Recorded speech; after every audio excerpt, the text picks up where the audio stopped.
Welcome inside Safeco Field as the Mariners get in set for game 2 of 4 against the Detroit Tigers, taking game 1 last night. Ariel Miranda up on the mound tonight for the Mariners as we are moments away from first pitch. Aaron Goldsmith alongside Mike Flowers, our entire Root Sports crew. As a left-hander out of Cuba, Ariel Miranda takes them out here, getting set to face the Tigers, a team with a number of pretty potent right-handed hitters, Mike.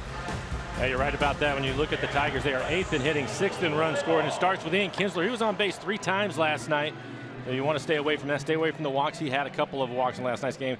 J.D. Martinez, the cleanup hitter, hitting .526 with 4 home runs against lefties this year. And Jose Iglesias, 2 for 4 last night. He will round out the 9. For Miranda, a 6-3 record, 4.17 ERA, 65 strikeouts, over 30 walks for him. And for Miranda, his numbers here inside Safeco Field have been fantastic this year. An ERA not far over 2. And of course, the complete game against Tampa Bay earlier this season, not long ago. So here's Ian Kinsler on base 3 times yesterday for the Tigers. As Miranda gets things going with a strike 1. Now for the Tigers, they've now lost 3 in a row, and in those 3 games, Detroit has been outscored 18-5. They've dropped 5 of their last 7, in fact. Up and in, 1 ball and 1 strike to Kinsler. For Miranda, his average fastball this year, 92 miles an hour. Changeup split, an occasional slider from him. Crushed. Absolutely hammered. Home runs have been a problem for Miranda as this is destroyed. We have not seen as many home runs at home as on the road for Ariel Miranda, but a leadoff blast by Kinsler, his 6th. And 3 pitches into the ball game, the Tigers lead at 1-0.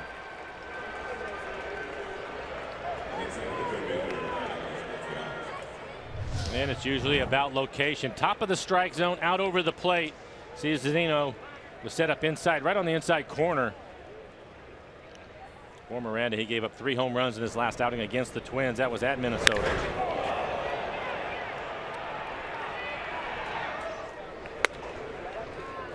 Ball went to Castellanos.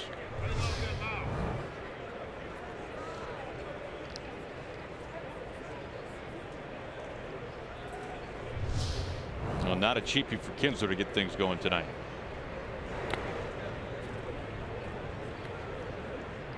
Looks like Castellanos hitting lower in the order in last night's game for Brad Ausmus. Batting second tonight. He's hit there really a number of times, almost hit there more than any other spot in the order this year for the Tigers.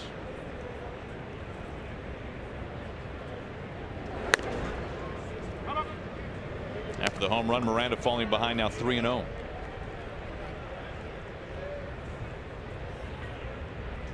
The Tigers against left-handed pitching as a team hitting .256, but you have to keep in mind a number of the right-handers that are in the lineup tonight have spent some time on the disabled list.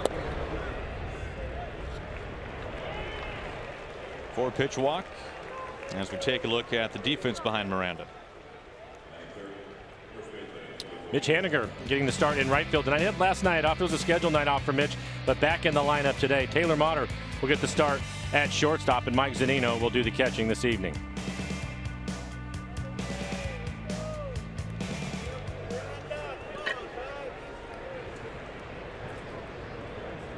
A run in, a man on for Cabrera. Smashes this to Seager. Long throw, and Castellanos is out. He is out at first. Well, the Tigers want to take a look at this, but that was fantastic. Like, I didn't think they had a shot to get Castellanos there. He takes off right away, and you can't hit it any harder than this, but Kyle, good reaction, and he gets rid of it quickly.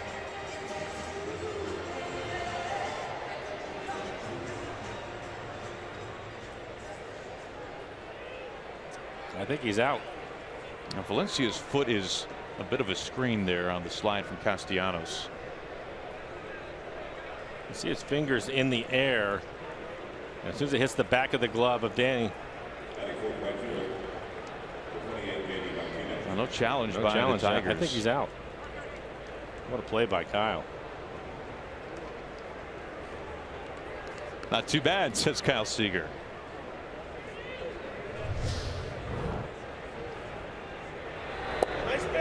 Strike one to J.D. Martinez. Such a tough throw to make because of the way the ball was hitting, the way Kyle had to catch it. He had to spin basically the opposite of the way of what you would normally want to. And then to see out of the corner of his eye that Castellanos had taken a couple of steps towards second. Pretty good reaction time. High the opposite way to Haniger. In front of the warning track. Camps underneath for route number 3. Leadoff home run, Ian Kinsler. As we go to the bottom of the first inning, Tigers lead at 1-0.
Red hot for the Mariners, an 11-game hitting streak.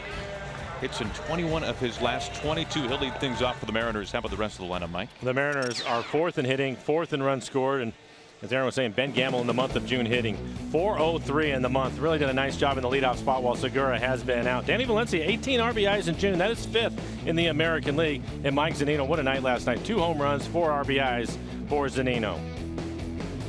And for Zimmerman, 13 starts on the year, a 5-5 record. 5.35 ERA, 48 strikeouts on the year. Good fastball at 92 miles an hour. Slider and curveball to go with it.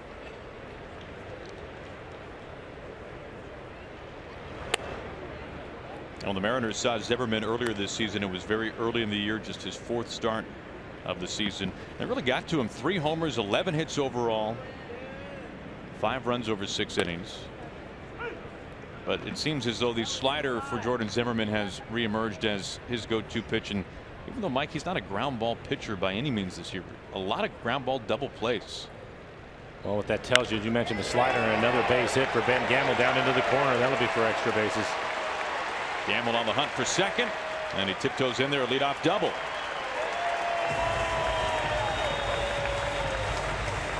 Nice start for Ben Gamel to the Mariners. I think you mentioned it with the double play ground balls for Zimmerman. And we'll take another look at the swing by Ben Gamel. Looks like an off-speed pitch. Maybe a changeup. Poor location with it. And a little breaking ball, probably the slider. But he's locating that pitch when he's in some trouble, and the Mariners need to be aware of that. Get the ground ball in the double play. 12-game hitting streak now for Gamel. Hits in 22 of his last 23. 13th double of the season, tying Nelson Cruz, just 3 behind Seager, who had 3 doubles on Sunday, all RBI doubles.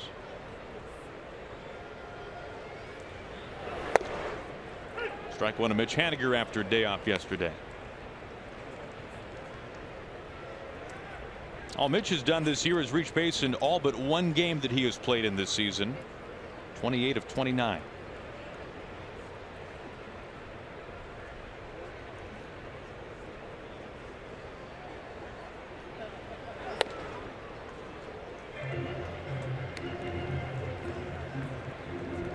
I have to think it would be tough for Scott Service to keep a guy like Gamel out of the lineup, but put Heredia in there last night, and all he does is tie the game up with the home run batting second for the Mariners. So the plethora of Mariners outfielders who have been productive this year just continues. It's a good problem to have. 2 balls and a strike to Haniger.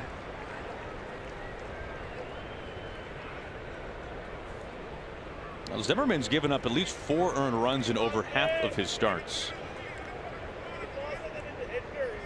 But he's given up only 5 combined earned runs his last 3 times out. He has been pitching his best baseball of the year recently.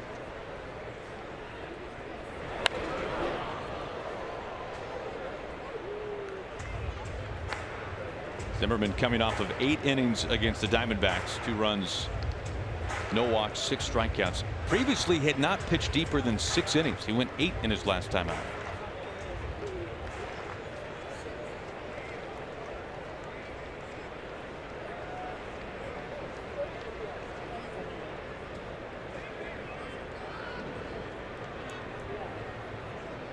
Time call.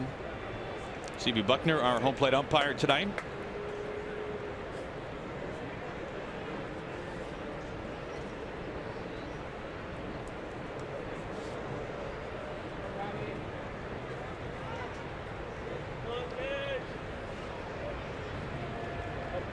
The 2-2.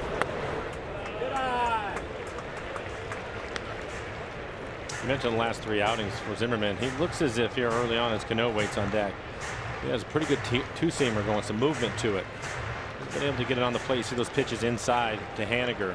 That's because of the run of his two-seam fastball.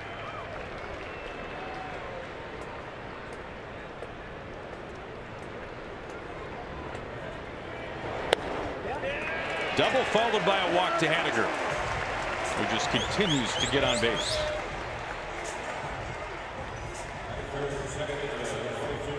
Well, look at the defense for the Tigers tonight. And J.D. Martinez is going to get the start in right field. He was the DH last night, but in right field this evening. Jose Iglesias, one of the best shortstops you're going to see. Very talented shortstop for the Tigers. And then James McCann getting his first start in the series. He will do the catching this evening. 6-pitch walk to Haniger. So we've seen the double already from a left-handed bat. That was Gamel. You look at the numbers, the splits this year for Zimmerman. Lefties hitting .331, but look even further than that, Mike.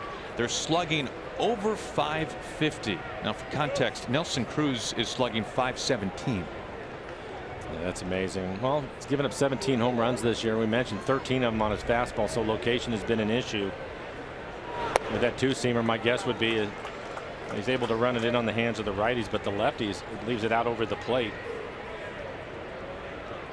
And hopefully that will be the case tonight. You mentioned the Mariners having some good luck against him in Detroit earlier, hitting 3 home runs.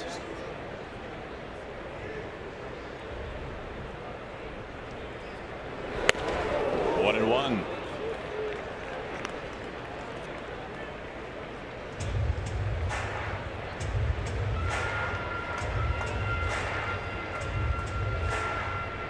Tigers getting a run early in this ball game. Kinsler leadoff home run at the top of the first. Mariners threatening right away in the home half. Doubled and a walk.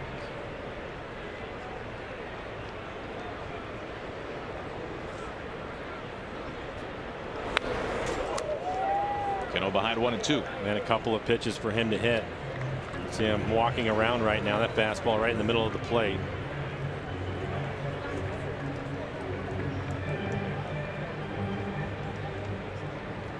Mariners are hitting .260 with runners in scoring position.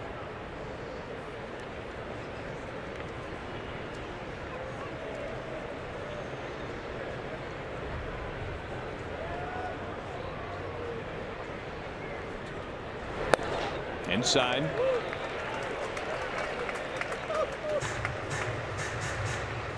We've talked at times before, Mike, about that number of runners in scoring position and how a good number for one team is maybe not necessarily the same for another, depending on how each team is built. How do you feel that number represents the Mariners this year in terms of what they would like to be at? I think at times when we've seen the offense struggle, it's because of that number. They haven't had a bad night hitting with runners in scoring position. This year, to see their average at .260, I think that's a very good number for them. Only because so far they're 13th in home runs, so they're going to have to get some clutch base hits for them. And the way things have gone lately, especially with this offense, They're creating more opportunities, and if you continue to hit at that clip, you're going to score a bunch of runs. McCann out for a word with Zimmerman. There are some teams that have to hit for a higher average because they're not going to get as many chances. That's not been the case for the Mariners. They typically have guys in scoring position throughout the game. Now, we were looking at the numbers because, of course, to drive in runs takes something very important. You have to have runners on base to drive them in. And as of a few days ago, Nelson Cruz was 3rd in the majors in terms of plate appearances with runners in scoring position. Full count to Cano. I know that's something that Scott Service has talked about with this club.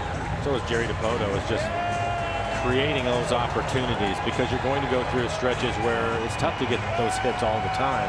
The more opportunities you have, you don't need as many of them.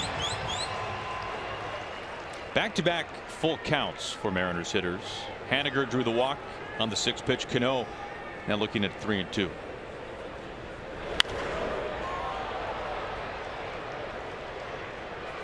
And to be clear, creating opportunities is different than manufacturing runs. Yes. Basically, with the guys we've talked about, a number of guys that have been hot. Valencia swung the bat well. Kyle has really done a nice job lately of hitting with runners in scoring position. But I think you look at the guys at the top. We've mentioned Gamel, Segura, Haniger, Heredia when he's been there. And now you have Dyson getting on, having a really nice month of June. Zunino obviously heating up. You're going to create those opportunities as opposed to bunting guys over or stealing. Off the hands into center. Montook is there. Gamel tagging, and he'll tiptoe into 3rd base. Runners on the corners.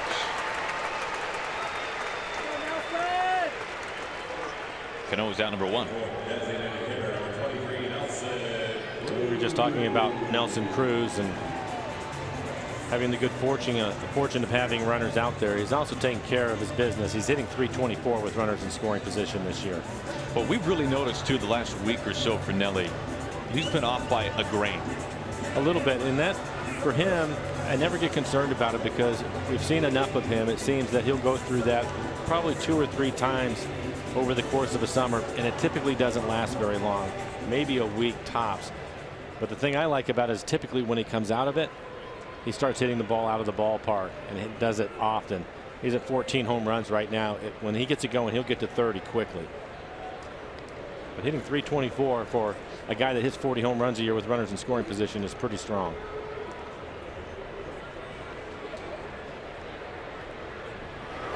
Going after the first pitch, smacks it to the gap in left center. This is rolling for a while. Gamel coming home easily. Haniger getting waved in.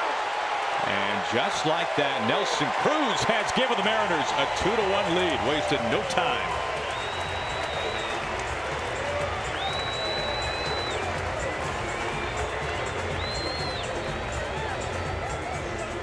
Well, we just talked about it. That .324 average is going up, Aaron.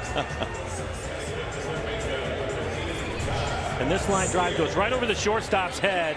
This is some serious exit velocity as it goes all the way to the fence in left center field on a line drive over the shortstop's head. Just tremendous power as he barrels it up. The Mariners come right back and take the lead.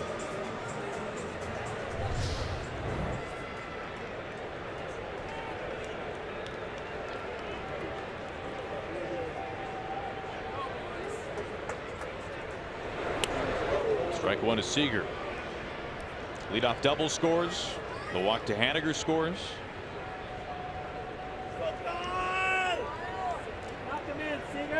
.110 miles an hour, by the way, off the bat. Thank you.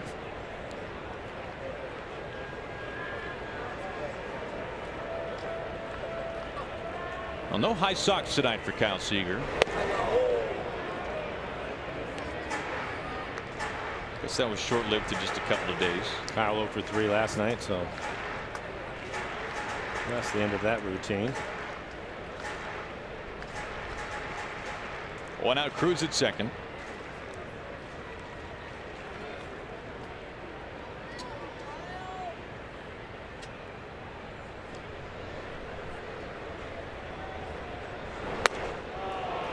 Down on strikes, 2 down.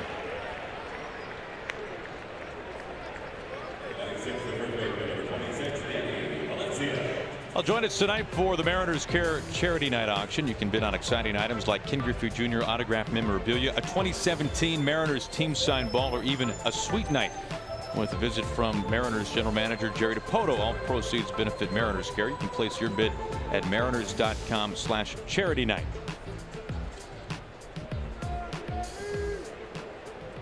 Zimmerman collects his first strikeout on the evening, now facing Danny Valencia. He looks at strike one.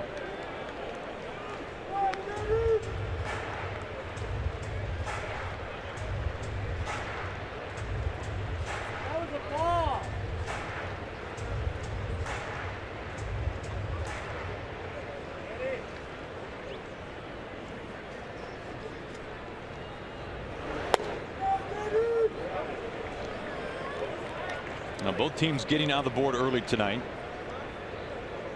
And for the Mariners, this has kind of been the blueprint this year. You look at the production from the leadoff spot tonight. Gamel, as always, with Segura rehabbing in Tacoma tonight once again. Haniger, who has been on base nearly every game this season. And then Nelson Cruz driving runs in.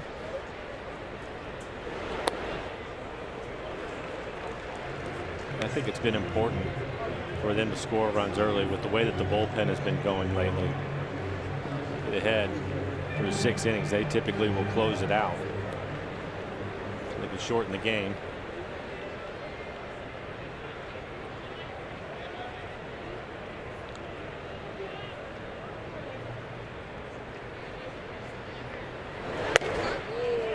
Two and two.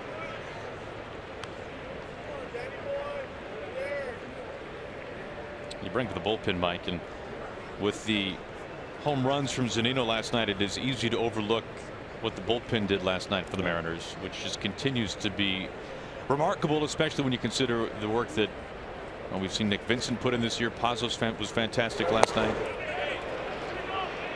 He goes around. Back-to-back strikeouts to end the inning from Zimmerman. But it was Ben Gamel who gets things going now. 12-game hitting streak for the Mariners left fielder. It was a leadoff double right away to get things going to the bottom of the first, and then Nelson Cruz bringing in 2 to give the Mariners a 2-1 lead through 1 inning.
Is brought to you by Safeco Insurance. You can find a local agent at safeco.com. Do more. By Honda, great deals are waiting for you now at your local Honda dealer. By Clearwater Casino, so many reasons to come out and play. And by Geico, 15 minutes could save you 15% or more on car insurance. Beautiful evening as we go to the top of the second. Mariners suddenly leading 2-1 as Ariel Miranda faces Justin Upton to begin the Tigers' second. Upton in the midst of a 17-game on-base streak. He's hitting over 340 in that span.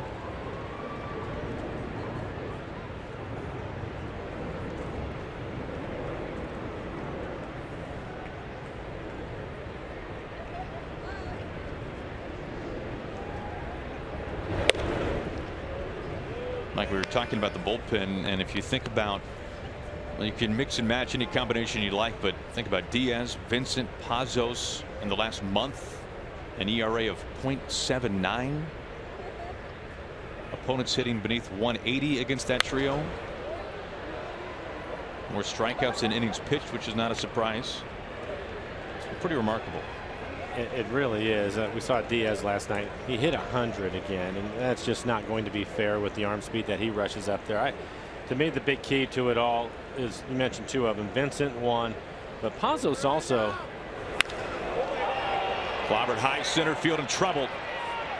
Dyson out of room. Nothing he can do. We are tied.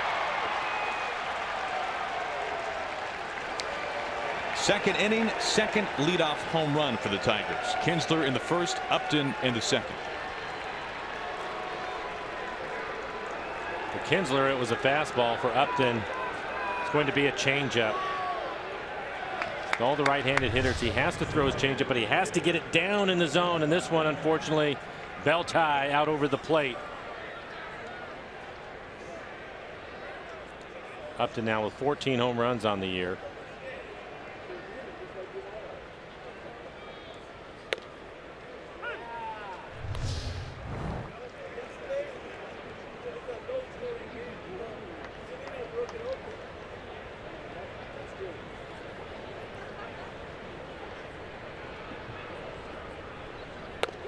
Former Mariner John Hicks at the plate now.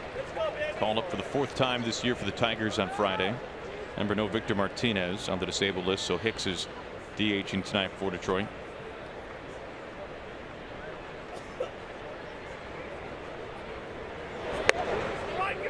But Mike, you were saying about Vincent and Pazos. Well, Pazos, for me, look, we saw him also 97 to 99 miles an hour, and his ability to command the strike zone. This year, there's probably only been a couple of times, meaning 2, where he's gone out there and has struggled with his fastball command. He can be dominant, and it's a nice luxury to have when you have a lefty out in your bullpen, that you can let him just work his way through the entire inning. It's not a matchup situation with him because of the fastball that he has. And I was wondering, leaving spring training, you love his arm, but was he going to be able to throw enough strikes? And he has certainly done that.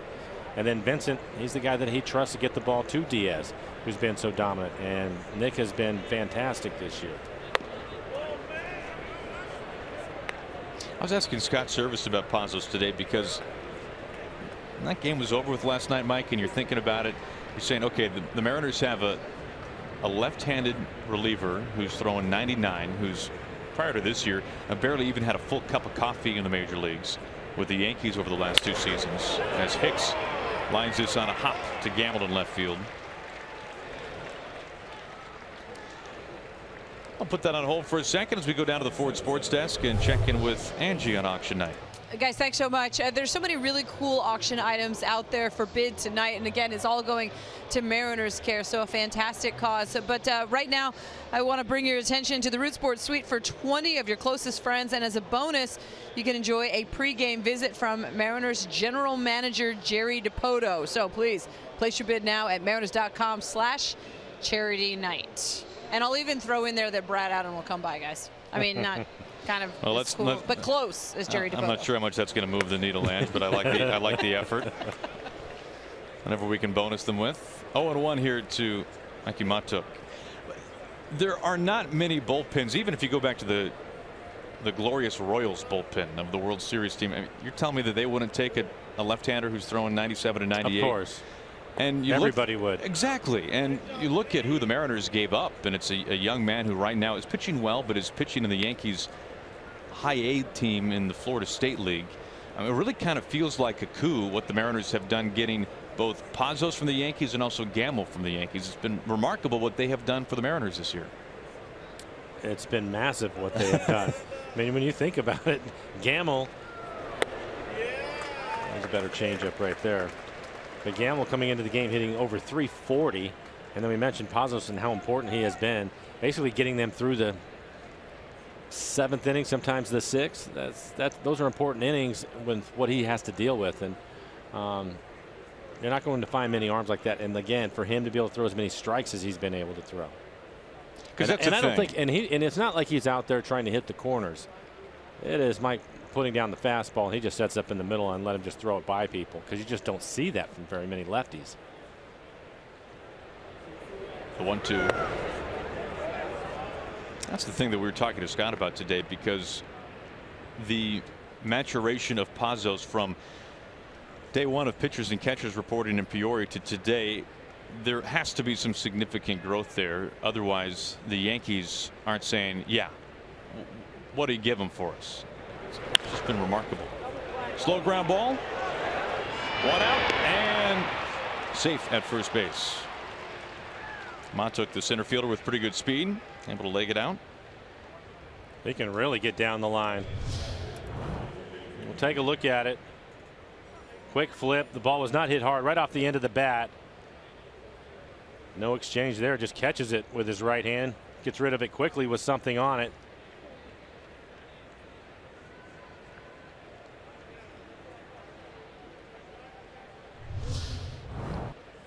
One out, one on a run in. Here's McCann, the catcher, who had last night off.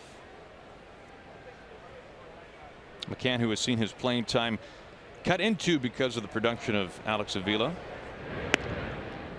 Avila was behind home plate last night, has also spent some time DHing. But the night off for Avila. McCann batting 8th and behind home plate tonight for the Tigers.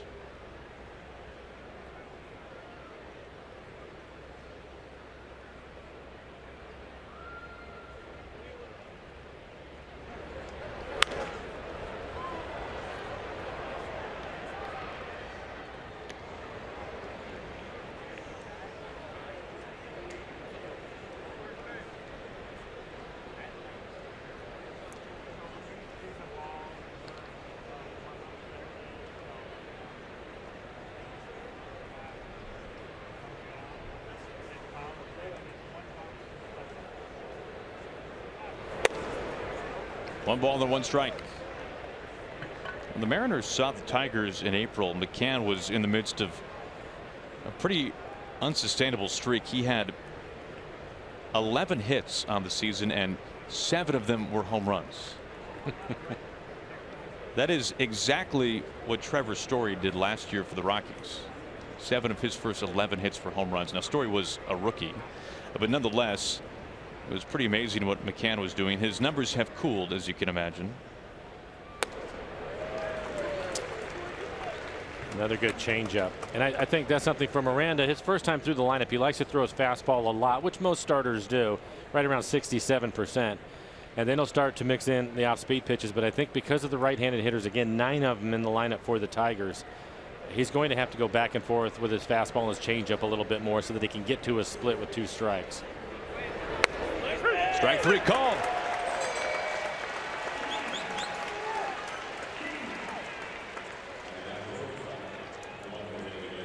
First strikeout for Ariel Miranda tonight. 2 down. As we take a look at our CenturyLink what's next.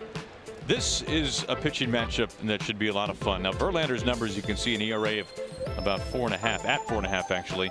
Mariners saw him earlier this year. He pitched well against Seattle. But Paxton going for the Mariners. We have seen the velocity dip his last couple of times out since being activated from the disabled list. So Paxton and Verlander, a couple of guys who, when both are healthy and right, can zip it in there about faster than almost anybody.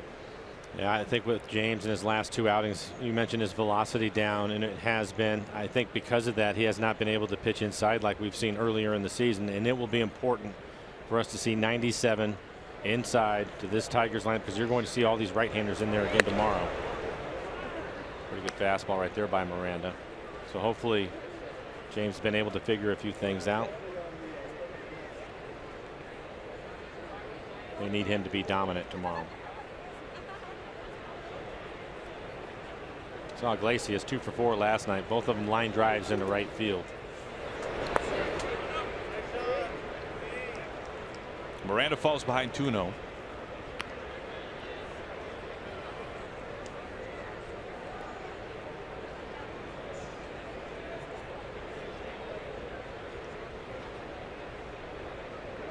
Kinsler, who had the leadoff home run to begin the ball game, is on deck.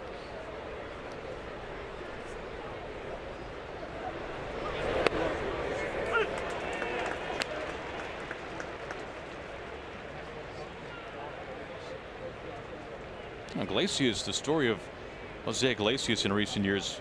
It's easy to forget that he missed all of 2014. Had fractures in both shins. Crack to center. Dyson coming in a few strides to put it away. Out number 3. A runner is left, but another leadoff home run. This time Justin Upton has tied this game at 2.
All tied up at 2 apiece. A reminder that tonight we've got our Mariners Care charity night auction going, and you can purchase one of 150 limited edition all-star packages celebrating the 40th anniversary of Mariners baseball, and includes the duffel bag you see there, Mariners cap, a t-shirt, and a baseball autographed by a Mariners player. All that for just $100. Or you can get a VIP bag. That's $350. Everything I just said, the autographed baseball, and you also get an autographed authentic home jersey.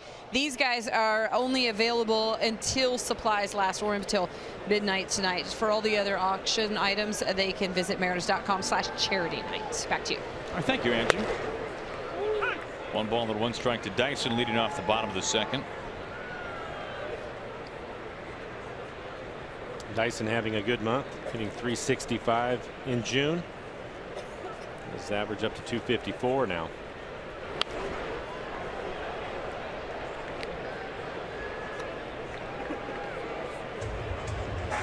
Dyson, the only active 50th round draft pick in the game right now, a round that is no longer in existence. You can see his numbers in June that Mike was talking about. Castellanos galloping over towards the warning track. 1 down.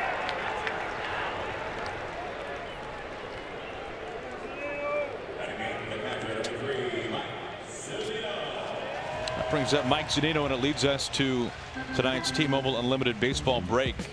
Take a look at RBIs in Mariners franchise history in the month of June. You can see where Mike ranks 26 right now.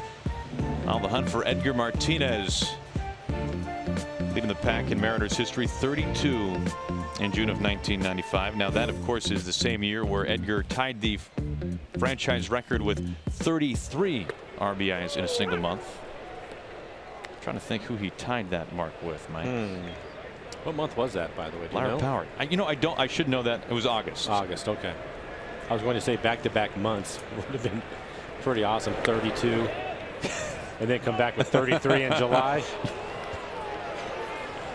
Nothing in 2 on Mike.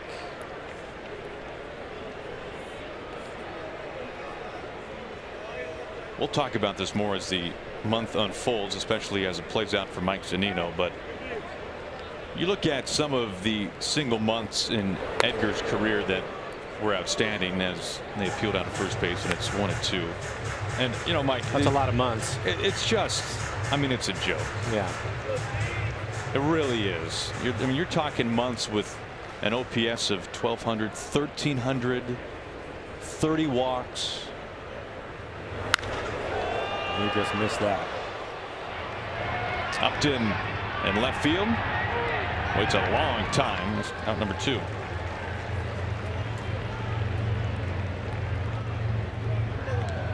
Now, I was reminded on your 33 RBI month. I mean, let's be honest, Mike. Isn't your month a little inflated with back-to-back grand slams? I mean, come on. I mean, is that really fair, Mike? I had to hit him.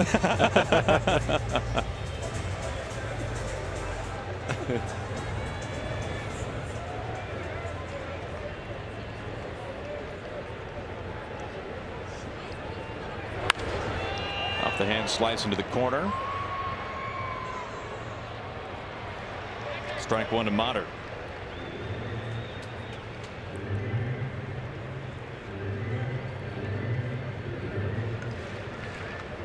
That was Motter's batting here, of course, starting once again at shortstop. Good reminder that Gene Segura is with Tacoma once again tonight. 9 innings at shortstop. And Scott talking earlier today, hoping that possibly Thursday we will see Segura. Motter making us think that this might be good enough for now. Just over the wall. Home run. Mariners on top. 7th on the season for Taylor Motter. Reminding us not always a bad backup play. Not at all.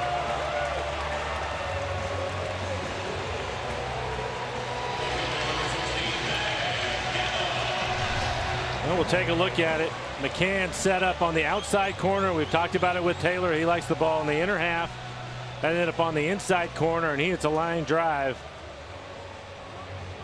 just over the wall. Aaron? Can't have enough of it.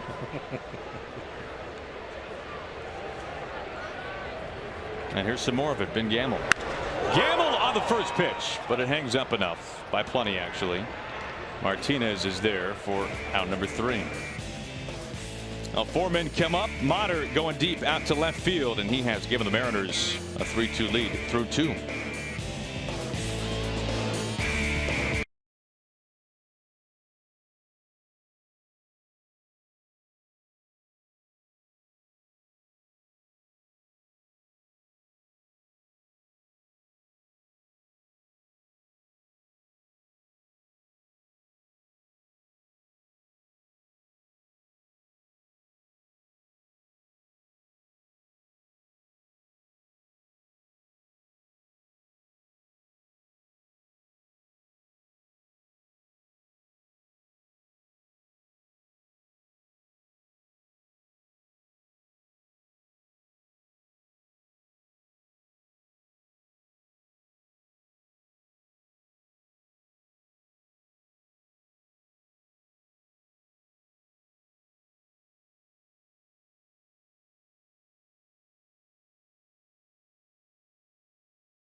Angie Mentik here at the Ford Sports Desk. Hopefully you are playing along with us online. It is part of our Mariners Care Charity Night presented by Root Sports. And here's some of the auction items and where they are right now with the bidding. A Seager signed jersey and bat right now, $550. Jerry DiPoto, as you can imagine, very popular.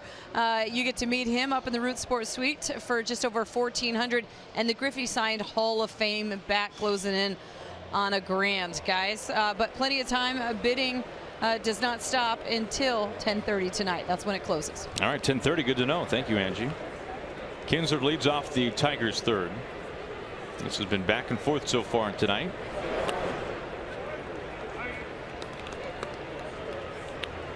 Now for Kinsler, his leadoff home run tying him for 5th all-time in baseball history. And for Kinsler, his 2nd leadoff home run this year. Weak ground ball. Cano having to cover some ground with a bare hand on to first in time. What a play. Yep. Our Big Fish Casino big catch, Mike. Yeah, and you can see the big smile on his face.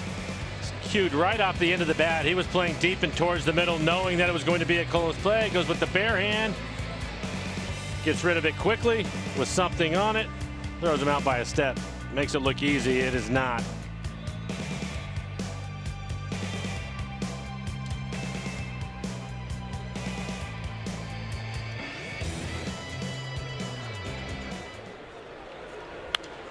Strike one to Castellanos.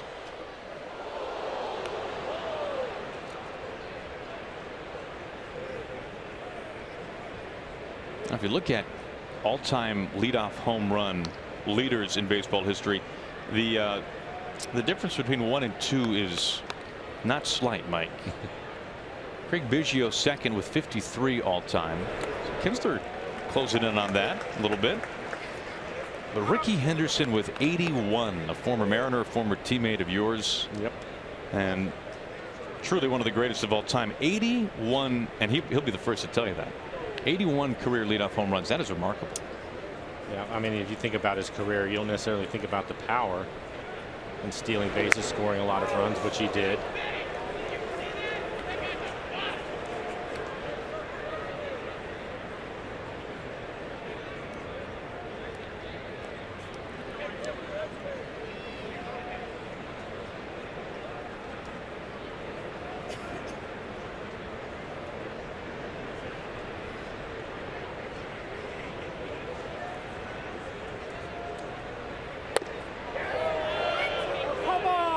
Two and two. You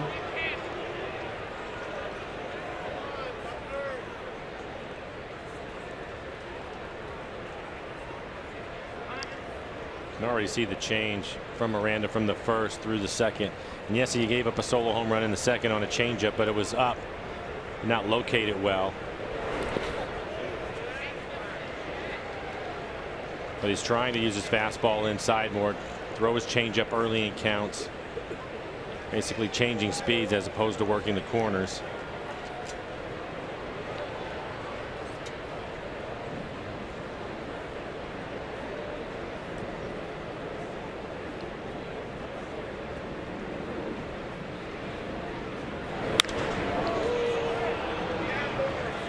Haniger not having to move far in right field. 2 outs. Well, time now to take a look at our Geico this date in big league history. Back in 2003, a very young Miguel Cabrera. His first career major league hit was a walk-off home run against not the Rays, but the Devil Rays. Cabrera, who is, of course, a surefire Hall of Famer. Digging in here. 7 home runs on the season.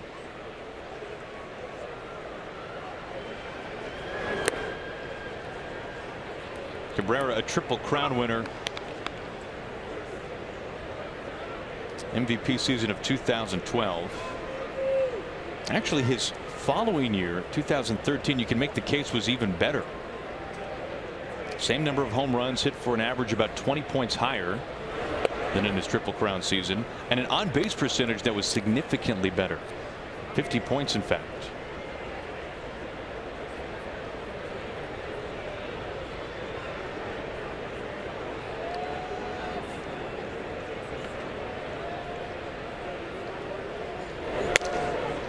Three and 0.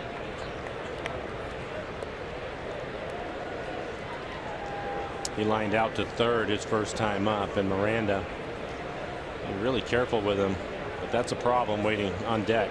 JD Martinez He's really hit lefties well this year, hitting over 500. Only 19 at bats, but 4 home runs in those 19 at bats. We'll walk him on 4 pitches.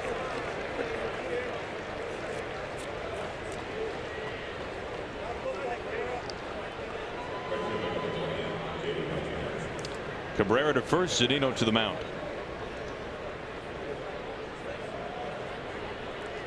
And think about what Martinez has done this year, JD. That is, out half of the season, he is now 3 home runs shy of the team lead following Upton's home run in the second. An All-Star 2 years ago, Silver Slugger Award winner as well. Nearly 40 home runs, over 100 RBIs that season.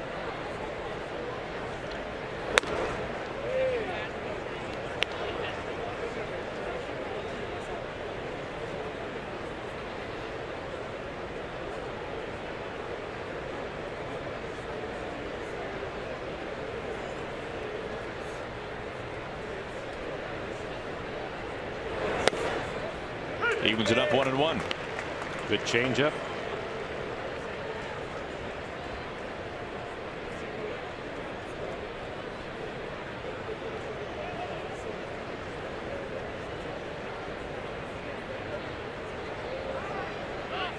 Time called. Cabrera at first after the 4-pitch walk.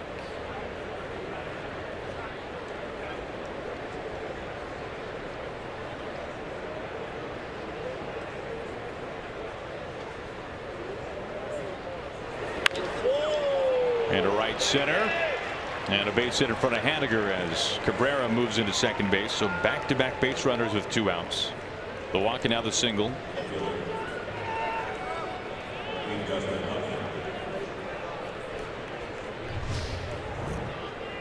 Fastball out over the plate, jams him a little bit.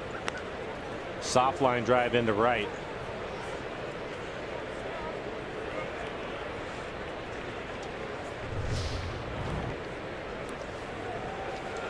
Well, Upton extended his on-base streak to 18 games with his leadoff home run of the second. Now 14 home runs this year for Upton.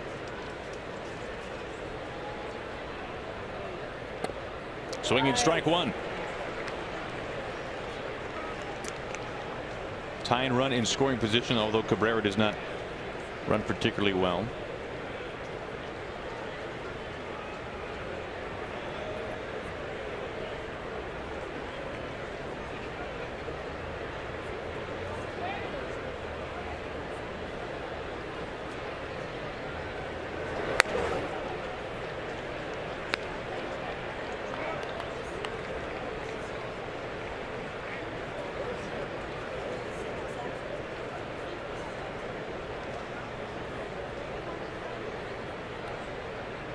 Already over 50 pitches for Miranda.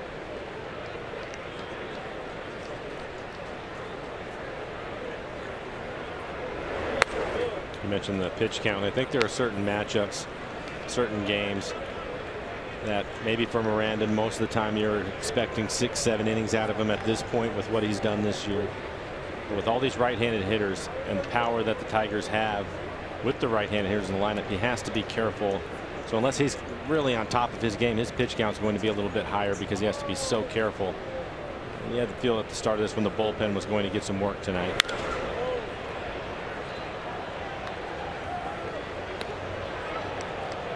I think that's one of those games. It doesn't happen a lot, but where Scott's thinking if I can get 5 or 6 and we're in the ball game, I'll take it, just because of the way the lineup is for the Tigers. Can't imagine that Miranda would be the only left-hander to experience something like that against this lineup. No. That's why I think it'll be interesting to watch James go tomorrow, who has struggled in his last 2 outings, because he's going to see this same lineup.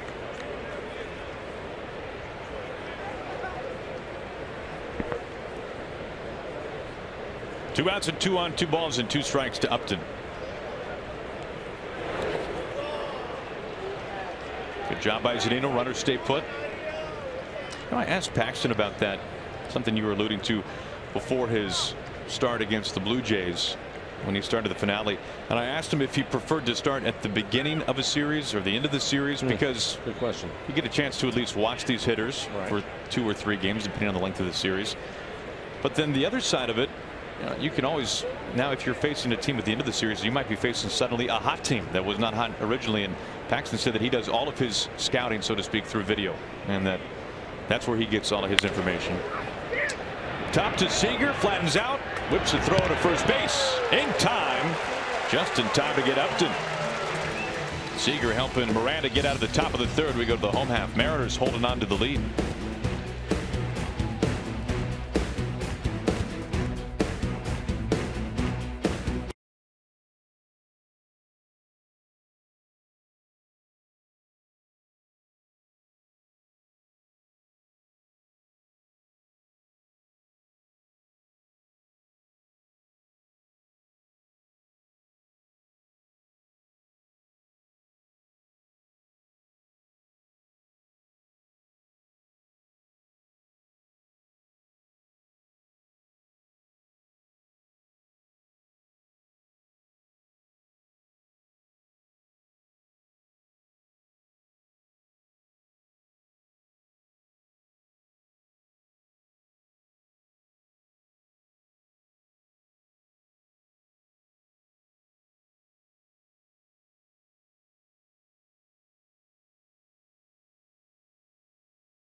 Andrew Menting here at the Ford Sports Desk. Nelson Cruz got the Mariners on the board tonight, and if you were thinking after you watched him hit that ball into the gap, I'd really like an autographed jersey from Nelson Cruz and maybe a bat. Well, we can help because we have got a Nelson Cruz autographed bat and jersey for auction tonight. It all proceeds benefit Mariners Care, the team's nonprofit foundation, which helps raise over $1 million for various charities and communities throughout the year. Visit mariners.com/charity night to place your bid and give back to a great cause. Guys? Thank you, Angie. Nelson, of course, one of the most charitable guys in the game. All the things that he does for his homeland back in the Dominican. Mitch Haniger leading off the bottom of the third.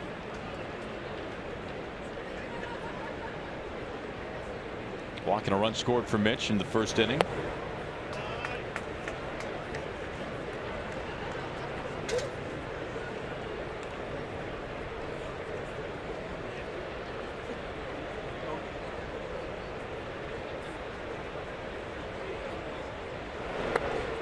Glad to see that he's still in there. I don't know if you noticed it, Aaron, but when he came around to score, he was on first base when Nelson hit the line drive into left center. He stumbled coming around the bag at third, and then a couple more strides, it looked as if he stumbled again. And of course, just getting him back, right. A little bit concerned, so I'm happy to see him. He's still in the game. Everything's okay. 4-pitch walk. So Haniger, who has been the on-base machine, has reached for the second time in as many tries. We take a look now at our CenturyLink What's Next. We focus in on Friday night here from Safeco Field. We hope to see you here at the ballpark. Our CenturyLink What's Next features the King. Felix Hernandez making his long-awaited return to the rotation. Kings Court will be in session. We hit the air at 6:30. Game 1, Mariners and the Astros. Should be a fantastic series. Good to see Felix back up on the mound.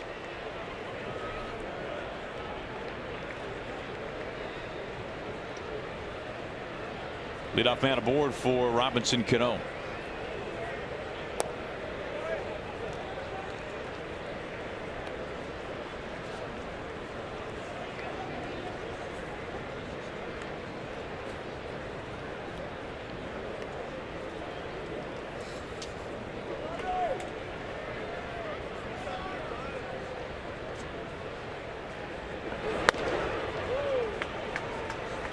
Not missing by much, 2-0 to Robbie.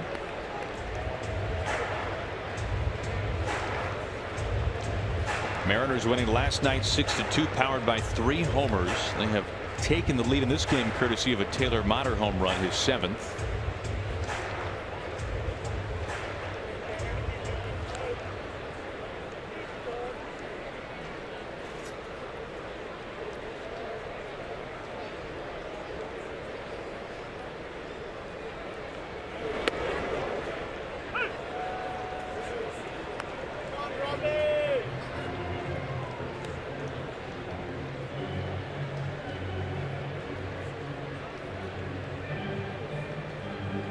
Now Cano is now just 10 doubles shy of 500 for his career. 11 home runs away from 300.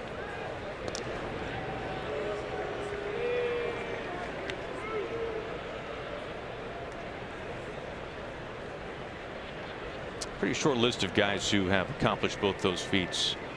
8 all time. 2 of them in the game right now, Beltre and Pujols. Well, we just saw him take the 2-0 fastball and it was right down the middle. I don't think that'll happen again.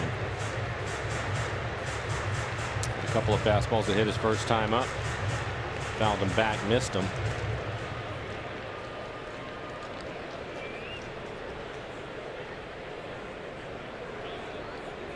Going to go with a breaking ball. The 3-1. He was cheating to get to that fastball. It was a slider at 86. Well located. I mentioned it earlier, when Zimmerman is on, and he has been his last 3 starts, that slider's been fantastic.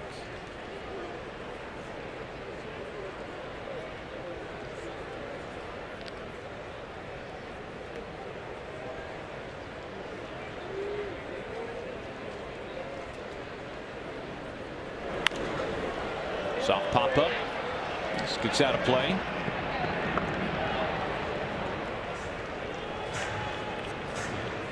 I think about Zimmerman's slider, and talking with folks on the Tigers side, it seems as though, Mike, that's a pitch that he can throw, locate for a strike. He can get it swing and miss. He can also get a ground ball on it. And I've noticed so far too, he'll change some speeds on it. He'll throw it a little bit harder when he wants to, especially with a strikeout. He's trying to bury it on the back foot of the lefty, or run it off the plate away to the right-hander.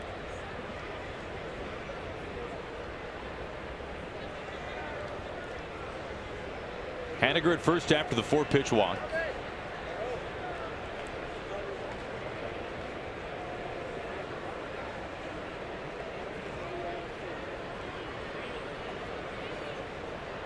There goes Haniger.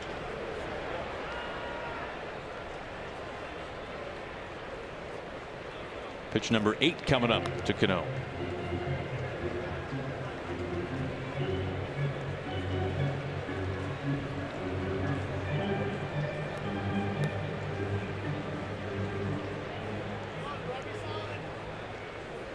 Now the Mariners have scored in each of the first 2 innings against Zimmerman.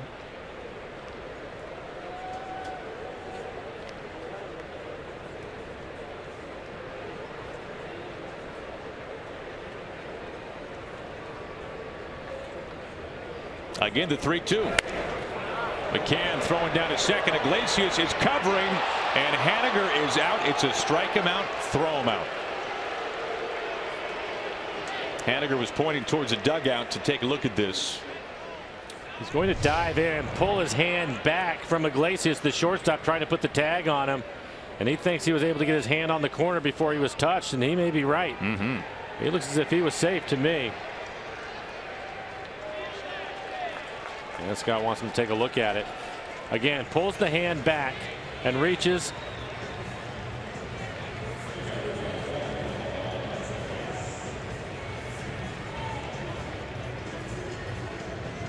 Pretty good throw by McCann, and great pick by Iglesias. McCann trying to get rid of it quickly. It looks that by the time he tags him on his neck, his hand is in there.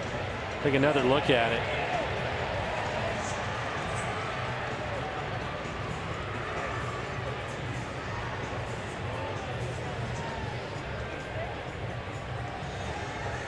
This looks like a winnable challenge for the Mariners. And another look. A little bit tougher to see here because of the knee of the umpire is going to get in the way, but I think his hand is on the base.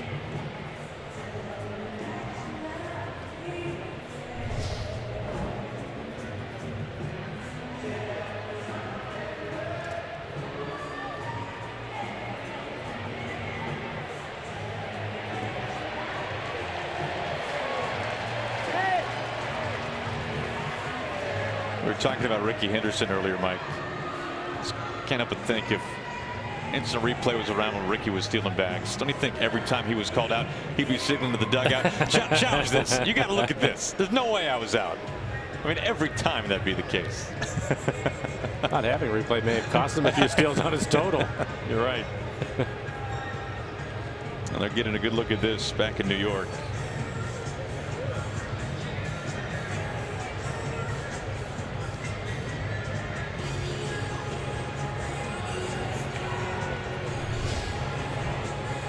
And I think this is the best look that we have. Again, I think his hand will touch the corner of the base before he tags him right there.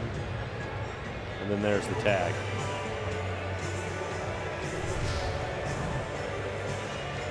We were talking yesterday about sliding feet first or hands first to second base on steal tries. And this little swim move that we just saw from Haniger, there's no chance you can do anything like that if you're going feet first. No, cannot.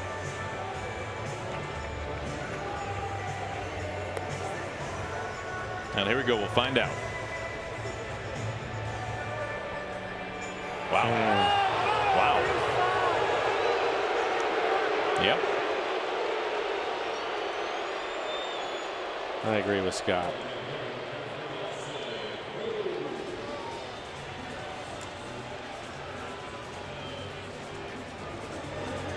Leadoff walk erased. Cano striking out as well. Two outs rather.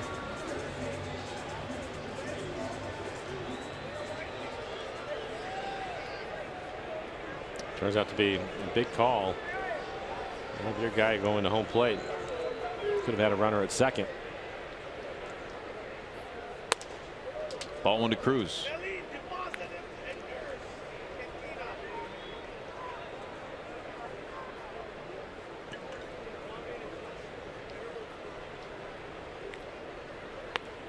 Way outside. Nelly picking up a couple of RBIs back in the first. Drove in Gamel and Haniger. That made it 2-1 Mariners. Now 3-2 Mariners. As Zimmerman has found his 50th pitch on the night.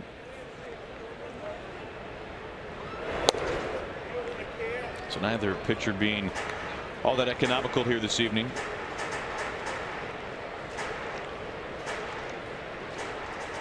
And Zimmerman, a lot of 3-ball counts. Each of the first 3 hitters in this inning, in fact.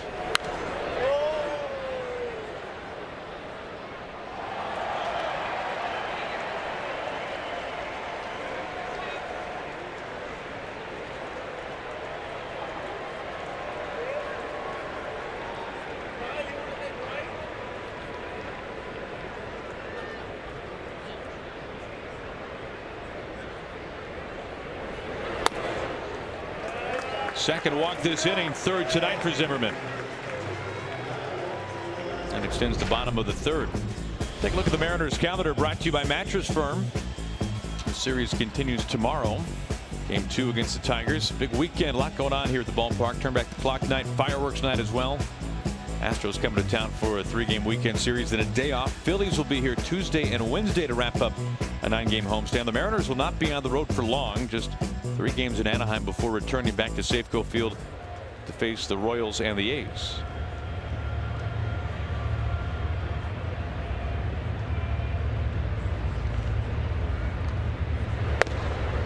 Strike one to Seager. Disappointed to see the news out of Philadelphia that Michael Saunders had been designated for assignment today. Was looking forward to seeing Sando here at the ballpark. A bit surprising. Having a tough year. Still fairly early. Had a pretty good deal for Michael going to Philadelphia. I was a bit surprised to see that he was designated today. An all-star with the Blue Jays. Fantastic first half with Toronto. But a tough start to this year for Sando. Castellanos into shallow left. We've completed 3 innings. On to the 4th. Mariners on top by a run.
Angie Mentink here at the Forward Sports Desk. Taylor Motter hit his 7th home run of the season into Edgar's Cantina. Now, I can't get that ball for you because I don't believe it's up for auction, but if you'd like Edgar Martinez's jersey, well, I can help you out with that. And not only is Edgar Martinez's jersey up for auction tonight, but also score field level seats to the August 12th game when Edgar will have his number retired in a special pregame ceremony. It is all part of our Mariners Charity Night auction that is taking place right now. So please bid right now at mariners.com/charity night. All the proceeds, again, benefiting Mariners Care. Guys? Thank you, Angie. That's going to be a fantastic Edgar weekend in August here at Safeco Field. John Hicks leading off the top of the 4th. Hicks showing bunts. Miranda scampering off the mound. Throws a strike onto first base. Wow. I've been around some pitchers that are really good fielders, but I've never seen anybody spin as quickly as Miranda did and put this much on the throw.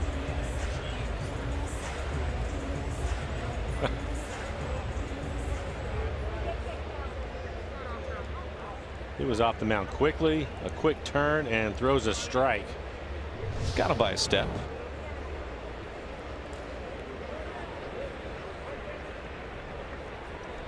That's one way to take care of out number 1. You should do what Kenny Rogers used to tell me. We were teammates in Oakland, and we would face certain teams, and they'd have a couple of guys in the lineup that could bunt. And the first few times when Kenny was on the mound, I would come in my normal position to bunt, and he would step off the mound, look at me, I got it. Go ahead, move back. Really? Yeah.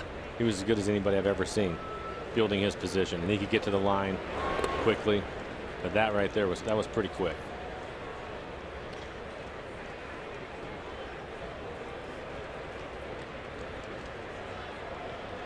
One ball and 1 strike to Motter. Came off the bench at last night's game. Starting tonight in center field, hitting 7th. Little squibber. This time Zunino calls for it. 2 outs.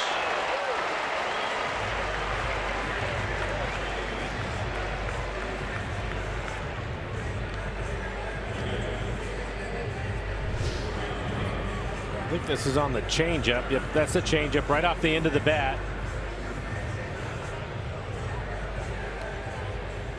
Good play by Mike, although Danny at first base would like a little bit more inside.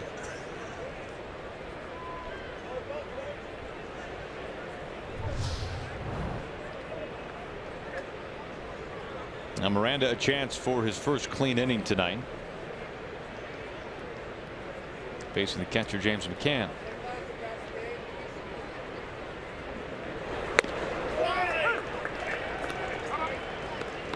Fastball tonight, 92 to 94.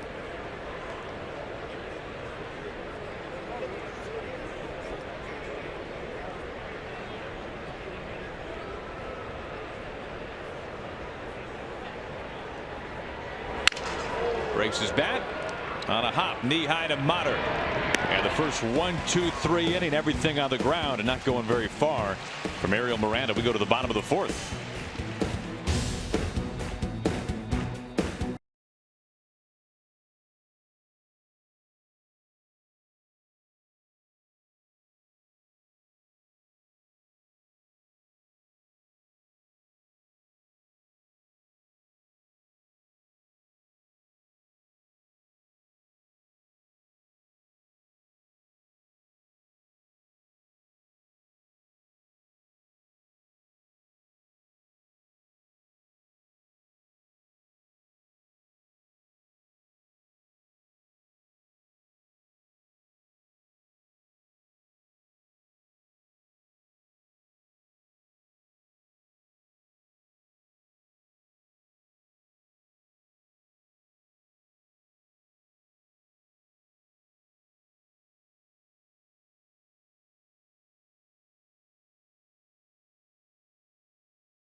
Everybody, Angie Mentink here at the Ford Sports Desk. Tonight it is our Mariners Care Charity Night auction, and some of the items they'll kind of ramp up slowly, and there are some items that jumped up right away. One of those, a Ken Griffey Jr. Hall of Fame autographed bat. But please get online and add the ultimate piece to your sports collection with this limited edition bat.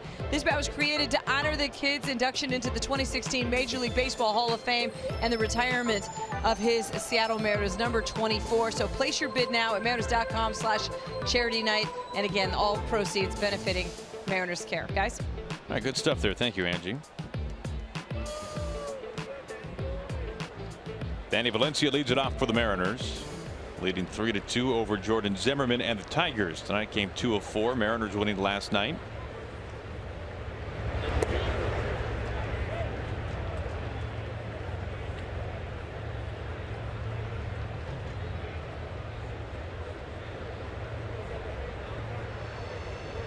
Now, Valencia, one of the 3 home runs against Zimmerman the last time he saw the Mariners this year. That was back in April. Cruz and Segura the other 2.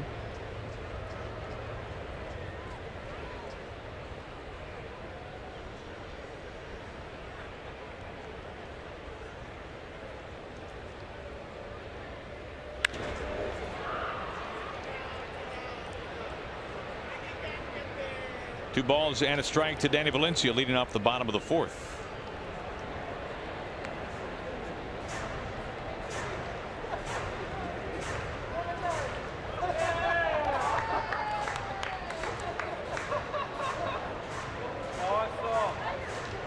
Zimmerman entering tonight having allowed 17 home runs over his first 13 starts, having coughed up one already here tonight. That was to Motter.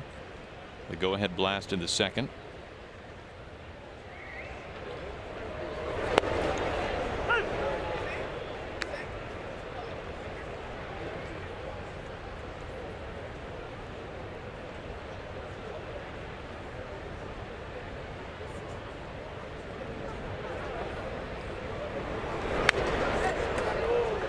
Zimmerman last year, his first season with the Tigers, and an injury-shortened season, it all began with a lower body injury. Then we see it all the time, whether it's with a pitcher or a hitter trying to compensate with that, then suffering an injury in his upper half. It began with his neck. Really, his whole season was out of whack. Rough start to this year, but pitching very well lately. His 2-2.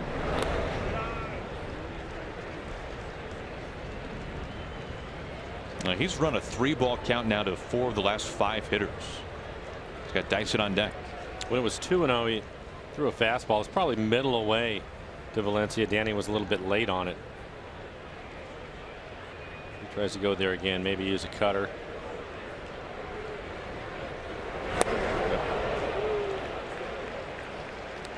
Seven pitch at bat goes the way of Zimmerman. 1 up, 1 down.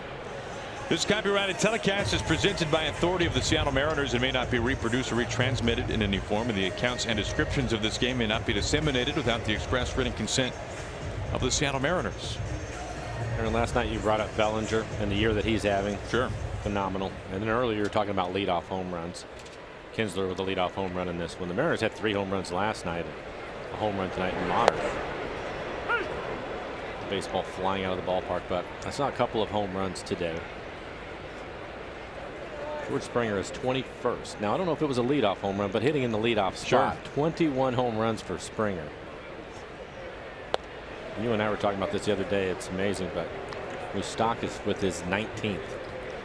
When he hit his 18th, that was in San Francisco. When I heard that, that was a pretty quiet 18 home runs out of the season, or at least I just was missing that. I couldn't believe he had 18. Well, 19 now. It's amazing. Opposite field with a little bit of carry, but not nearly enough. Upton is there for out number 2.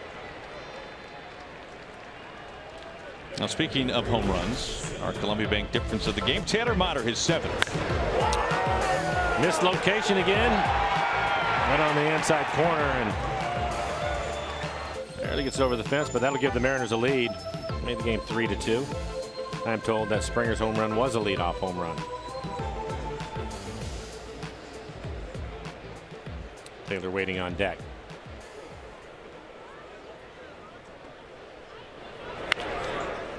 Strike one to Zunino. And that game, by the way, Sonny Gray going for the A's, and somebody that a lot of people might be interested in at the trade deadline. The Astros tagging Gray for 5 runs over 4 1/3. Zunino has become known here around Seattle. 0-2. You like that, Mike? You found? I thought that was pretty clever. I don't mind it.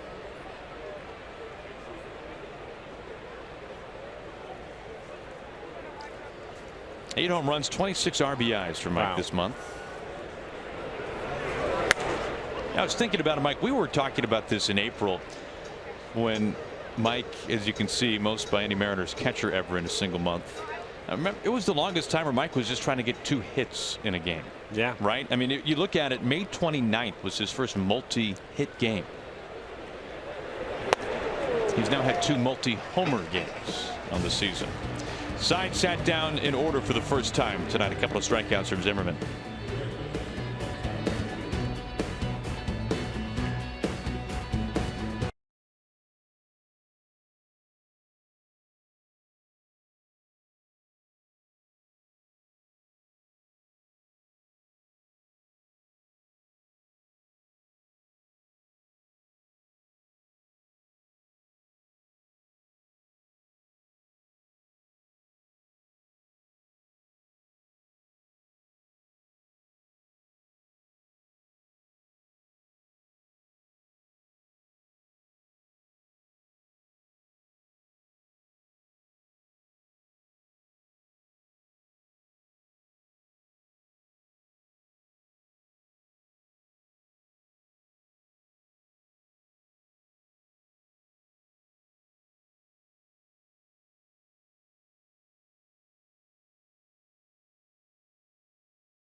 Making start number 15 on the season here tonight inside Safeco Field, a place he has pitched very well this season. Stung a little bit early by the long ball, a couple of leadoff home runs, Mike, but coming off his first 1-2-3 inning on the night. Yeah, solo home runs, and again, you can see what he's done so far. 4 innings, 4 hits, 2 runs they were earned. Those are the home runs. A couple of walks to strike out. 61 pitches for him so far, and I like the adjustment that he and Mike have made. He came out wanting to establish his fastball early. Kinsler hits the fastball out of the ballpark. By the second inning, he started going back and forth with his fastball and his changeup, and it's worked out pretty well. Last inning, 3 quick outs, all of them on the ground, so hopefully he's settling in. 1 strikeout was on the split.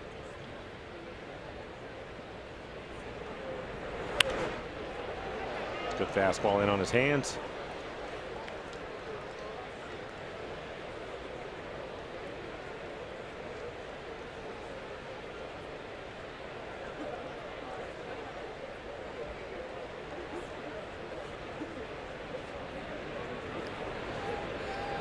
Oh, 2 to Iglesias.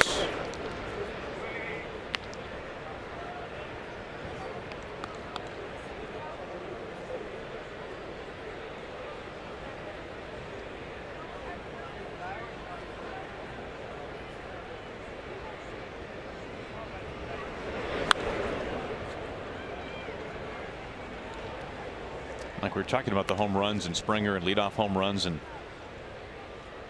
look at the on pace numbers right now around Major League Baseball. We are on pace for not just the most home runs in a single season, Mike, but far and away the most home runs in a single year. Yeah, I think again, that's why I look at this club with the Mariners, and Adding average runners in scoring position, the opportunities we were talking about. I think that when Nelson gets hot again, Kyle starts to hit him out of the ballpark, they're going to score some runs in bunches, because you think that those guys, especially in the middle of Cano, they're going to keep pace with what the league is doing. And that's a lot of fun to think about what's going to happen over the course of the summer. Bring up Nelson Cruz. You think about his only year in Baltimore a few years ago. He was the only guy in the majors to hit 40 home runs, and he hit 40 on the nose. And it was coming down the last couple of weeks of the season, and he wasn't at 40 home runs yet. I mean, there was a chance that baseball would have been without a 40 home run hitter for the first time in decades. And I think, if I remember correctly, didn't he hit most of his home runs on the road, or more on the road than at home? And Camden Yards is a pretty nice ballpark to hit in. But it's just amazing how far this game has come in a short period of time when you think about one guy with 40 home runs, and then last year you look at, I mean, second baseman alone, Dozier had 40. Yeah. And Cano was nearly there. Yeah, 39 for Robbie. Yeah. Not a position you normally associate with 30 home run hitters, let alone 40. Speaking of second baseman, here is Ian Kinsler. Looks at strike one. It'll be interesting to watch to see if it continues over the course of the summer.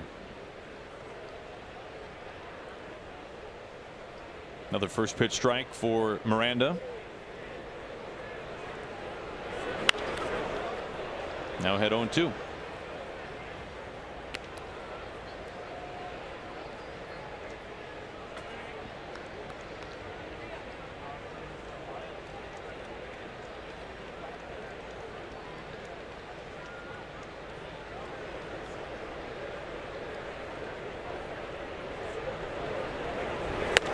Strike three called. 3 pitches, all strikes, and Kinsler looks a little disappointed.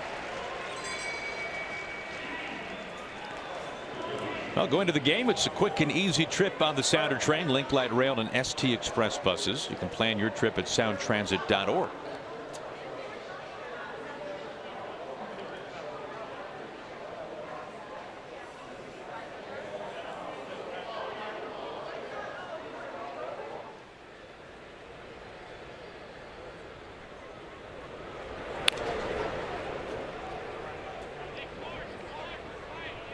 Castellanos 0 for 1 tonight with a walk.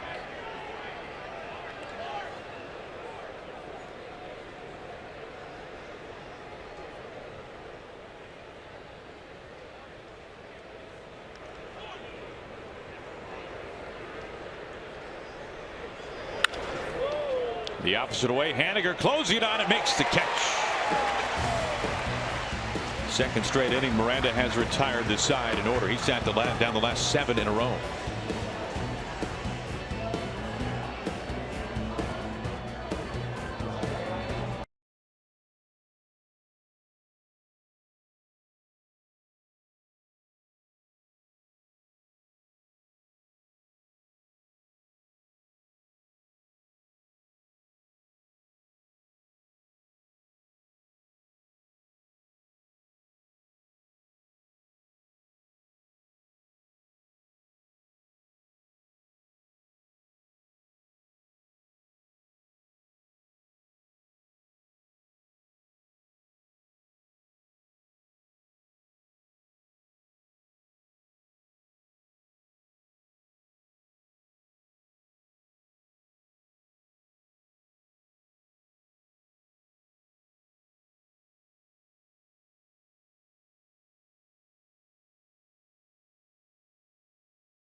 Seattle Mariners baseball on Root Sports is brought to you by Amtrak Cascades. What a beautiful way to travel. Visit AmtrakCascades.com.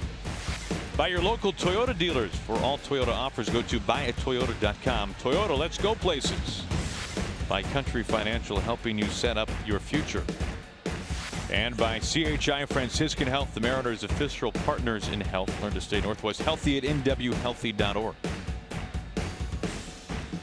Good look at one of the newest additions here at the ballpark.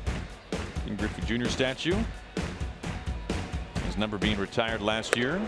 Yankees will be going up there in August. Strike one to Motter, leading off the home fifth.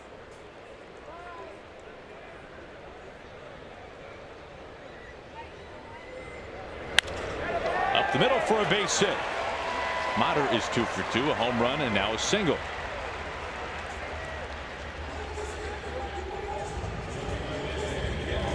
Ended up hitting a mistake out of the ballpark his first time up, but you can see from the tracer this pitch is actually off the plate away. Taylor able to stay with it, barrels it up, hits it right back up the middle.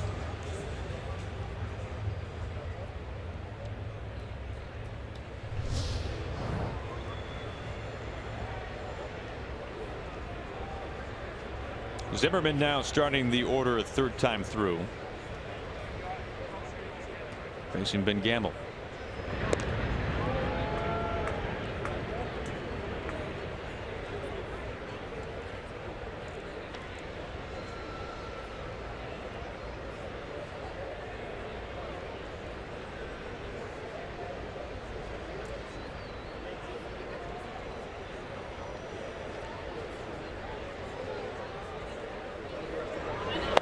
Ben Gamel is becoming the poster child for. It doesn't necessarily mean if you don't make the camp out of spring that you won't have an impact on the team. It's been amazing. Getting an opportunity and making the most of it. You never know when somebody gets a chance and what it means to get off to a good start and the confidence that gives you, and it increases your playing time. But it seems that, talking about multi-hit games, it seems that he has them all the time. Speaking of which, it's that easy, isn't it? Yeah. First 2-minute reach as we go back to the Ford Sports Desk. We say hello to Angie. You know, guys, as a member of the media, I have a really cool credential that gets me into all the stadiums, but there's certain places I can't go, like right behind the batting cage during BP. But you can if you bid on the VIP Mariners game day experience. You'll be able to get right behind that batting cage for batting practice, a photo opportunity, dinner, beverages, all kinds of things. Right now, that's at $2,300. Hopefully, you're taking part in our Mariners Care Charity Night auction. Go to mariners.com/charity night to bid on some of these auction items. This is where they are right now. The Cruz signed jersey and bat, I think that skyrocketed after he got that hit in the first inning. And how about that? The team signed baseball right now at $600. And I'm sure the price will go up for that Felix signed jersey and ball as well after Friday night. So, you know, you want to get ahead of that. Guys, back to you. Boy, a ton of great items and experiences. Thank you, Angie. Back-to-back singles to open up the bottom of the fifth. Motter and Gamel. Here is Haniger, who has walked twice without an official at-bat so far. Castellanos in at third, expecting a bunt.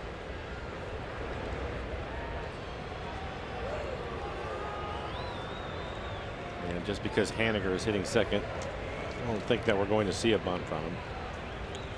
Roof is closing here at Safeco Field. Getting a little bit of rain.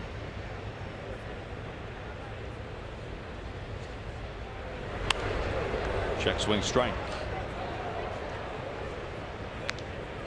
Haniger with one sacrifice bunt on the year.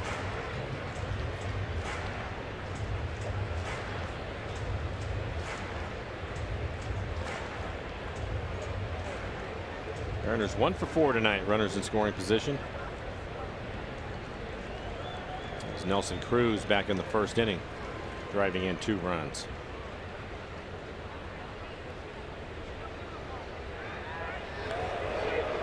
Takes the helmet off of Motter, but he's safe.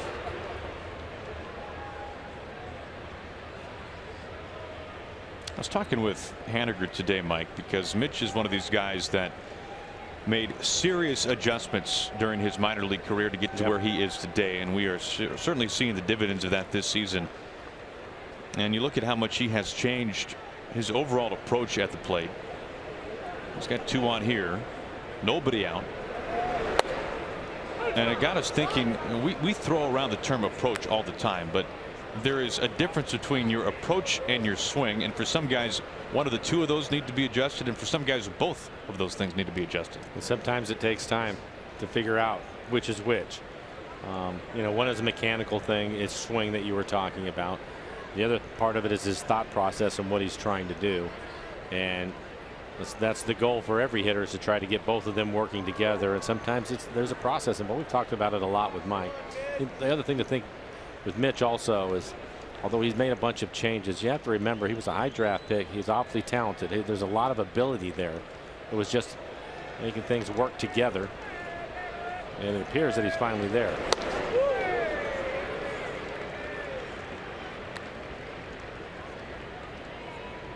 Because as Mitch was saying today, if your approach is A but your swing is B, it's not going to do anything for you. Right, exactly. You have to be in position, keep your body in a position to handle certain pitches if that's what you're trying to do. For example, hit the ball the other way. This gets away from Kinsler, but Motter is staying put. If that hit him.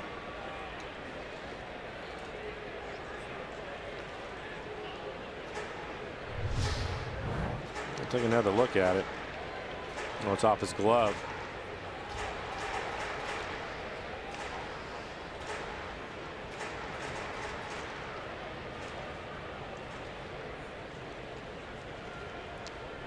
Says he's all right.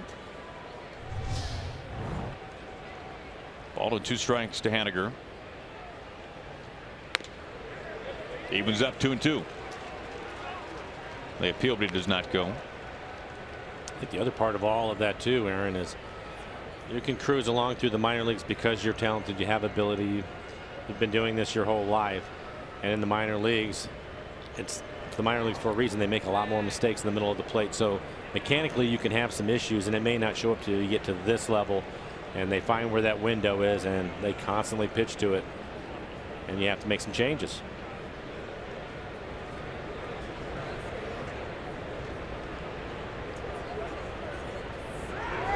Really preoccupied with Motter.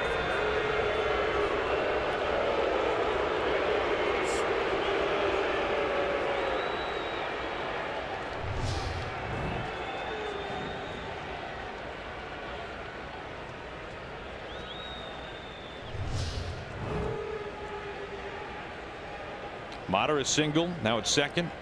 Gamel a base hit as well. He's at first base. Nobody out, 2 on 2 and 2 to Haniger. Soft ground ball, Iglesias. Kinsler on first. Motter the only man left at third base. Our CenturyLink What's Next. Looking forward to this one. James Paxton for the Mariners going up against Justin Verlander. Mariners have seen Verlander once already this season. Paxton, his best start this year, anyways, coming against the Tigers. That was at Comerica earlier this season, went 8 very strong innings. So a nice rematch coming up tomorrow night here from Safeco Field. We are on the air at 6:30 here on Root Sports. 2 outs, a man at third base. That's Motter, and Cano climbs in. Now the first pitch sucked out to left field. Upton is to the track and has just enough room to make the catch. Runner left stranded 90 feet from home. We've completed 5 on a beautiful night here from Safeco Field.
one night a year. Angie Mentic here at the Ford Sports Desk. No, not that part. The Mariners Care Charity Night Auction is taking place right now. All sorts of really cool stuff for you to bid on, and it all benefits Mariners Care. One of them is a behind-the-scenes look at the Root Sports Mariners broadcasting team.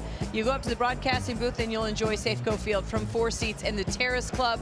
You'll also receive a $100 Mariners gift card for food and beverage in the Terrace Club Lounge. Visit mariners.com/charity night to place your bid and give back to a fantastic cause. And I don't know if this is a good thing or a bad thing for you guys, because people are either going to learn how difficult your job is or how easy it is. Aaron, back to you. That's Angie. That's exactly what I was thinking. They're going to say, how many jelly beans do you guys eat tonight? Mike, hot tamales by the handful? Yeah, they will see that we really just sit around and watch baseball all day. Cabrera leads off the top of the 6th.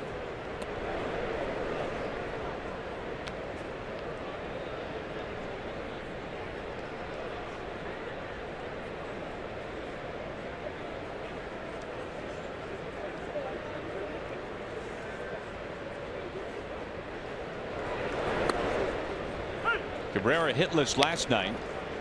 0 for 1 tonight with a walk.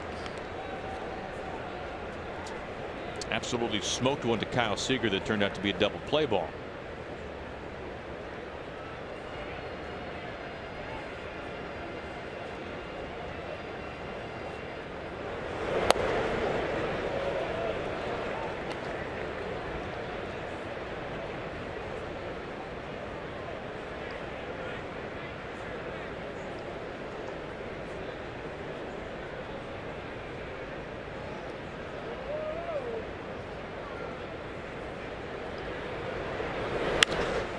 The opposite way.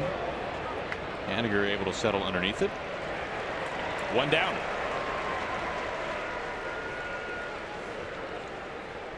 Well, the next fireworks night is presented by T-Mobile. Set for Friday when the Mariners meet the Astros. First pitch at 7:10. We'll be dancing through the decade, celebrating iconic dance songs from the 40 years of Mariners baseball. So stop on by mariners.com to pick up your tickets. Felix back on the mound Friday night as well. Kings Court in session, so big night here at Safeco Field.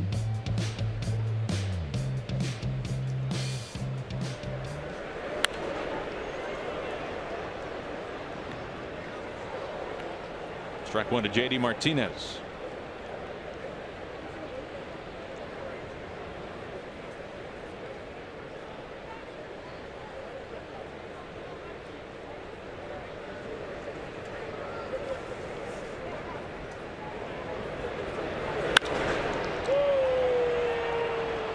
Haniger nearly out of the track. A couple of deep fly ball outs to right field, but the park holds him. And Mike, you were saying earlier, a left-hander, Miranda against this lineup, right-handed heavy, all right-handers for the Tigers. Chance to go 6 tonight, that'd be pretty good. A good adjustment. Again, he and Mike, I think after the first inning had a conversation. We're definitely seeing him going back and forth with his changeup and his fastball. Typically he throws his fastball a lot, but against this lineup you're just not afforded that. And even in that last at bat against Martinez, he starts him with a changeup, then he throws a fastball that he hits towards the end of the bat, and it's a routine fly ball out to right, and we've seen that quite a bit. Same with Cabrera, and it's because he's changing speeds. His location has been okay tonight, but I think it's more using the changeup more often than he normally would. This is up by the scaffolding in right field. All 3 outs the way of Mitch Haniger. Last 10 sat down in order. We go to the bottom of the 6th. Cruz, Seager, and then Danny Valencia. Mariners on top by a run.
Just last half inning, I said I wasn't exactly sure if the visit to the Root Sports broadcasting booth was going to be sought after or not, depending on if people thought that their job was easy or hard. Well, now all of a sudden, the price is skyrocketing right now. That's $1,150 to go up to the Root Sports booth. So apparently they think your job is really hard. The private suite with the Moose visit, though, right now at $2,100. Everybody loves the Moose. Or, guys, you can also be an honorary groundskeeper. You don't get enough yard work done at home. That's all right. Come here to Safeco Field and they can help you out.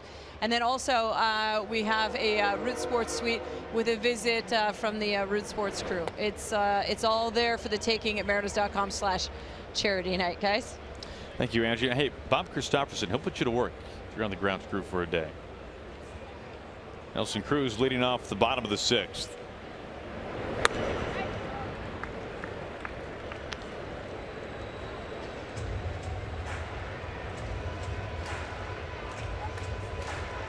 Nelly, a 2-run double back in the first inning, a walk his last plate appearance.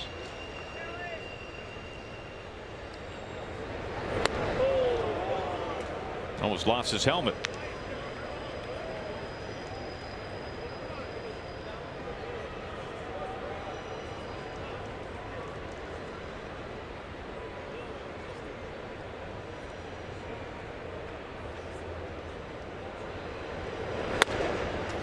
So far tonight against Zimmerman, the middle chunk of the order has not been able to get a whole lot going, with the exception of Cruz in that double. Gamel and Haniger, no surprise, have been littering the base paths. Motter, bottom of the order, 2 for 2. Past Iglesias into left field. Multi-hit game for Nelson Cruz.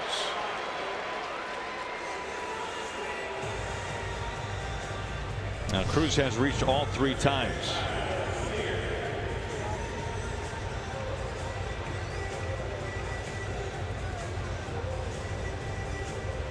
It was 110 the first time up? Yeah, 110. On the double that rolled all the way to the base of the wall in left center. On the exit velocity, that was probably right around the same area.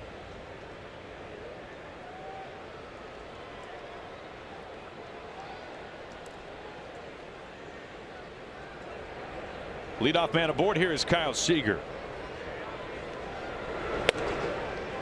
Looks at a strike.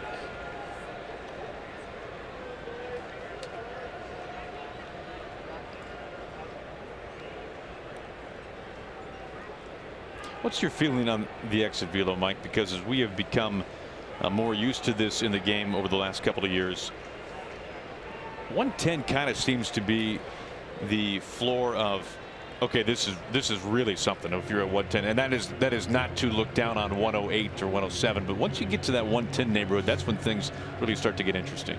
Yeah, I think that there's 2 things with it for myself. I just think it's fun. Yes, absolutely. Yeah, I think for sure I think it's fun when these guys hit a monster home run just to see what it is, and even on line drives like Nelson in his first at bat. And then I think that there's something to be said if you look down towards right field. If you get a season under your belt and you look at the averages for a player, I think that'll help you too. I think that tells you something.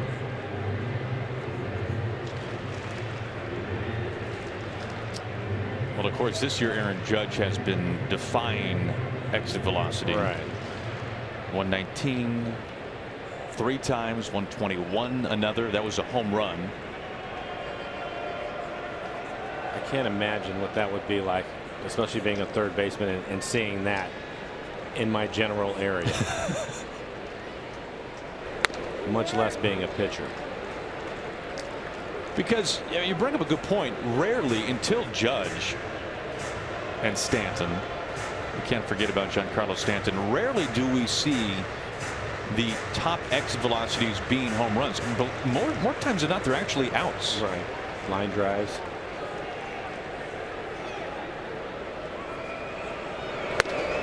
Strike 3 called on a very borderline pitch.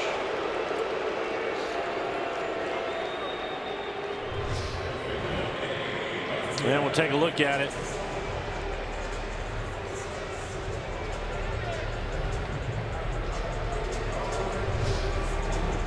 that pitch with both up and in.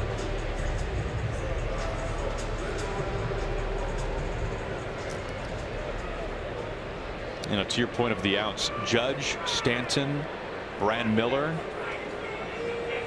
Eric Hosmer have all made outs on balls put in play between 117 and 118 miles an hour. 1 out, 1 on for Valencia.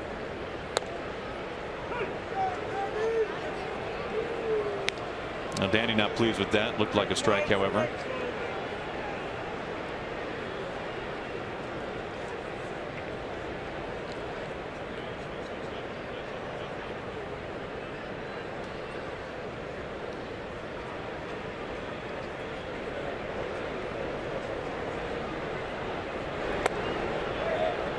The appeal does not go. 1-1.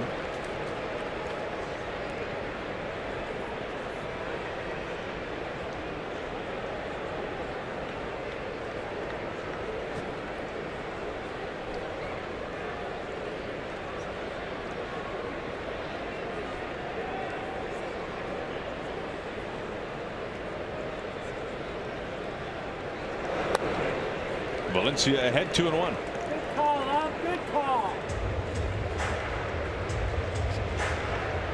Danny 0 for 2 tonight. A couple of strikeouts facing Zimmerman.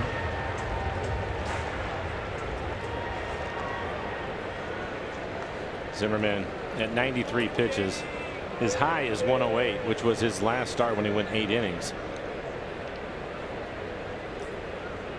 Nobody getting loose in the Tigers bullpen.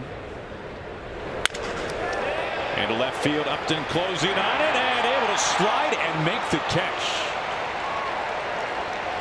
Have to replace a divot out there.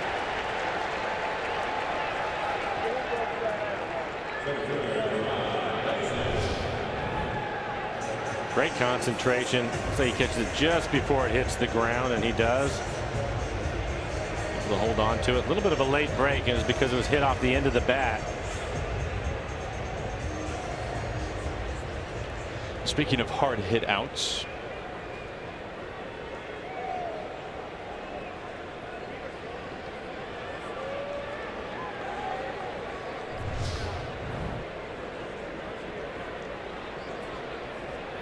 first pitch to Dyson.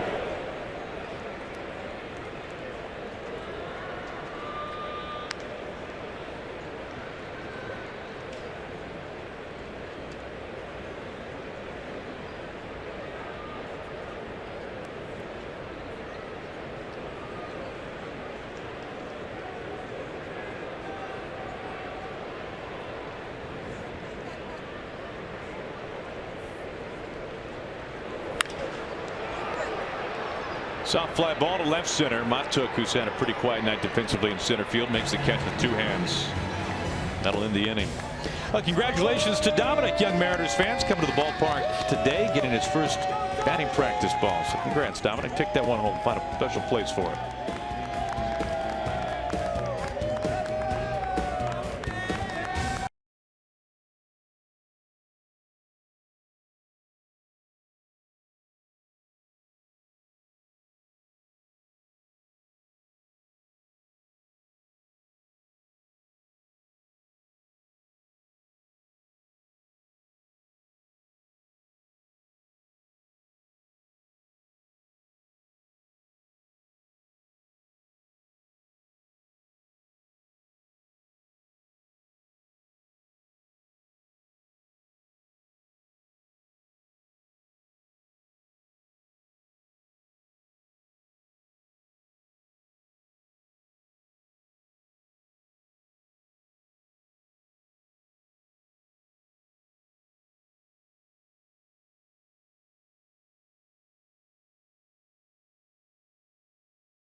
is absolutely stunning tonight at Safeco Field. Pinks, purples, and just a little bit of blue sky left. Hi, everybody.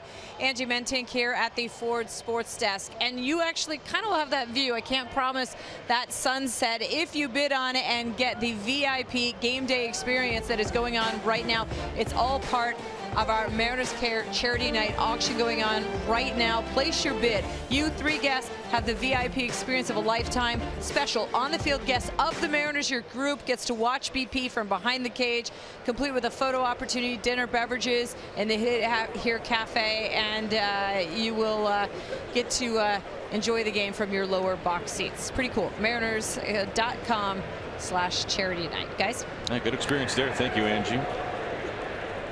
Looks like Zunino wore that one a little bit. 1-1. Dan Altavilla going to get loose.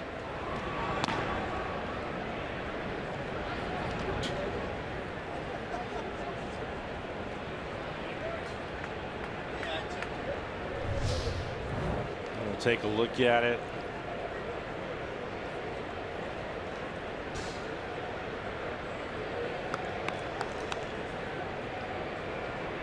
Well, that'll knock the air out of him. Yeah. C.B. Buckner giving him plenty of time.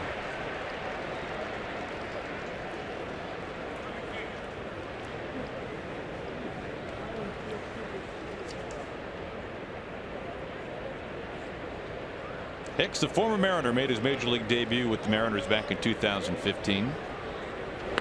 Down on strikes. 11 in a row sat down by Ariel Miranda. One of the better splits for him. MLB.TV every night, every device. Watch all out-of-market regular season games live. Plus, get a free subscription to At Premium, the #1 app for live baseball. Blackout and other restrictions apply. You can visit MLB.TV for details.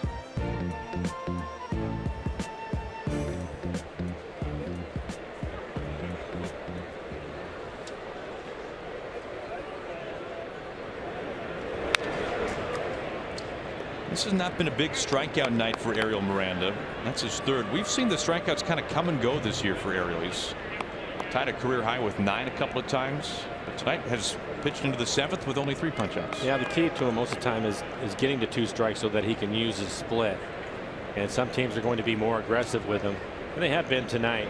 That's why his changeup has been so important to him.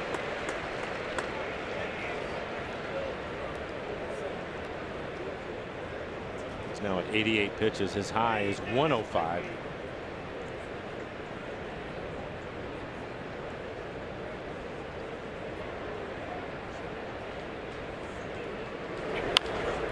Weak ground ball. Seager charging. Can't hold on.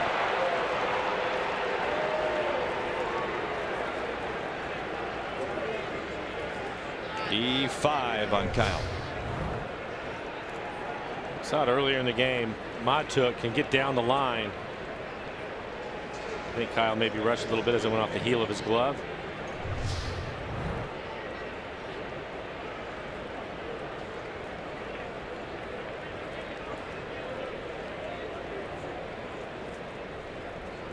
And snaps a string of 11 in a row sat down by Miranda.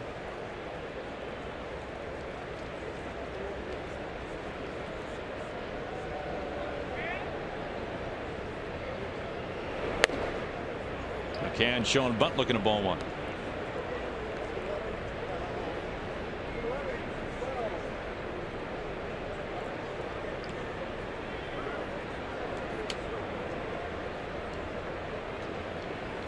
McCann with 7 home runs, batting beneath 200, represents the go-ahead run for the Tigers.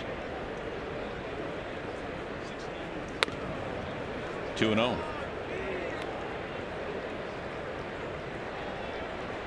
Now, first time the Tigers have had a man on base since the 3rd inning, which has really helped out Scott's service. We were talking about the back end of the bullpen earlier in the game, and they have pitched in the last 2 games, a couple of them a little bit more than you would expect. Gamel started back, now comes charging in. 2 outs. Motter having to stay put at first base. So with every out that Miranda could get, helps you out with the bullpen and managing, trying to finish this one tonight. We'll look ahead to tomorrow night. Our CenturyLink What's Next. Paxton versus Verlander. We are on the air at 6:30. 7:10 our first pitch time. This is going to be a fun one.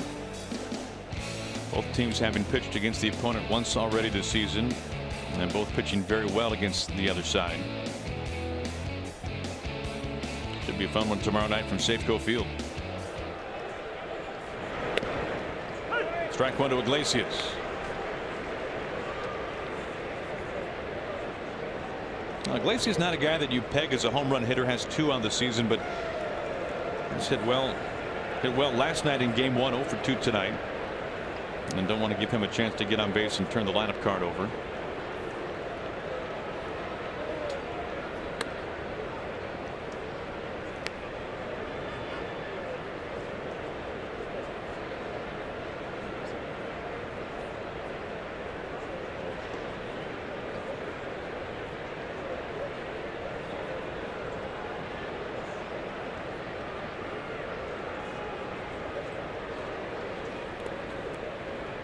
Zunino keeps it in front of him.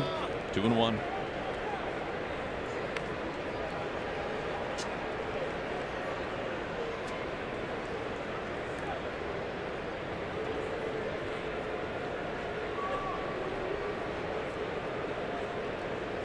Now time running out for Miranda. 95 pitches. Altavilla loosening. Trying to get the final out here in the 7th.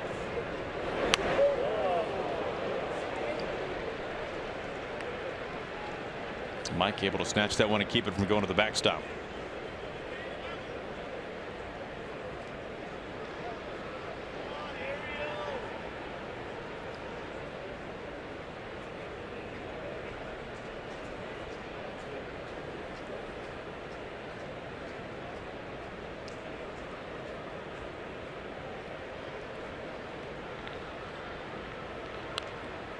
Full count now. And you can see Miranda take a little bit more time in between pitches. He's just trying to figure out how he's going to get this last out. 97 pitches.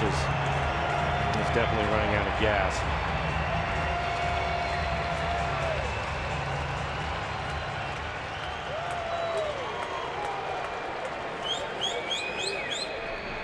Trying to work around a 1-out error.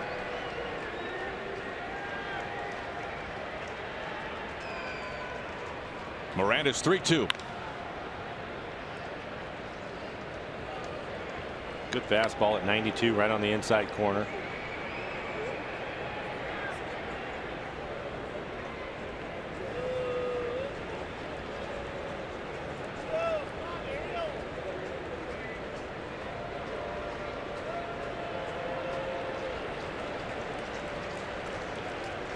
This will be pitch number 7 coming up to Iglesias.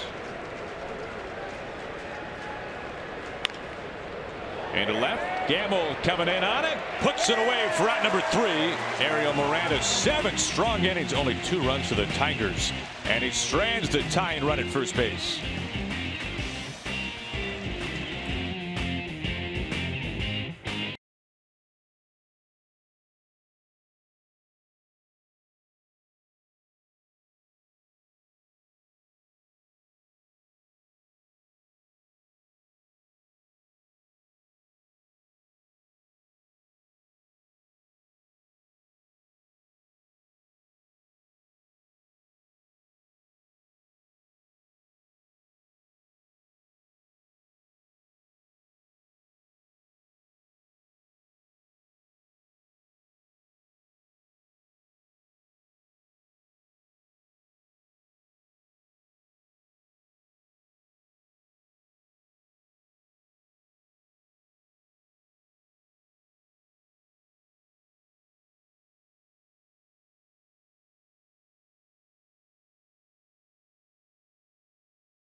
While you stretch, just imagine what you can do with the win from Washington's lottery. Play today.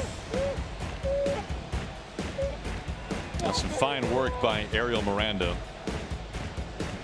as the Mariners hold on to a 3-2 lead going to the bottom of the 7th. Tigers held without a hit since the 3rd inning. And hugs all around for Ariel Miranda. And 99 pitches. What a job he did to get through 7, which really helps the club out again. The guys at the back end of the bullpen working the last couple of nights. I have to believe a couple of guys aren't available. I would think Nick Vincent probably not. Maybe even Pazos. So that certainly helped. Ball into Zunino.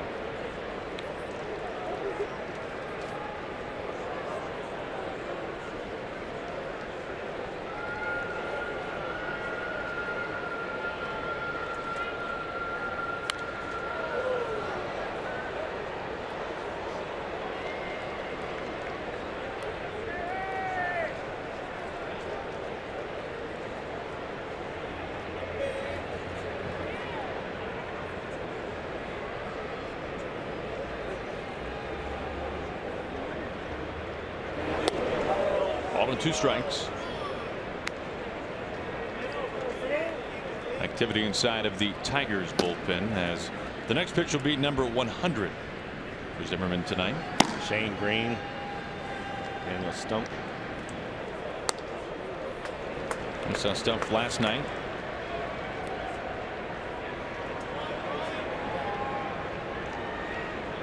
Tigers managed by Brad Ausmus.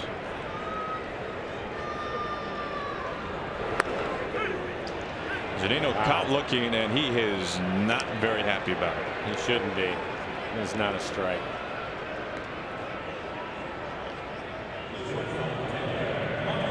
Back to the Ford Sports Desk. Angie? Would certainly know if it was. All right, guys, thanks so much. A quick update on our Mariners Care Charity Night auction going on right now and some of the items that are up for bid. The Seager jersey and bat signed by Kyle Seager himself is now up to $1,000. Edgar's jersey and tickets to his number retirement are up to over $2,000. And everybody wants to hang out with Jerry DiPoto apparently in the Root Sports Suite. That now up to $2,500. And there's no truth to the fact that it's actually his wife who would like to see him because he's always working. That is not true. And then get down and watch BP. All these cool items up for bid right now on Mariners.com/charity night. Aaron. You know, I mean this sincerely. I don't know if there are many people who enjoy talking baseball more than Jerry DiPoto. Now, I agree. You might imagine that given his line of work that would be a given, but there's a certain level of excitement that comes along with it on Jerry's end when he talks baseball, especially if you can talk some numbers here or there. That would be a lot of fun. 104 pitches now for Zimmerman.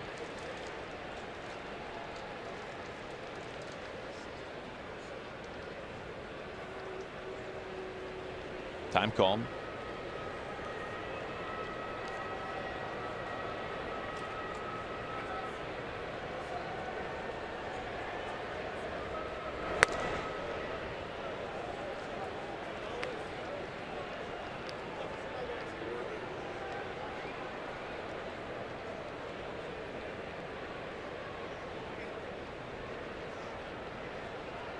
Two coming to Motter.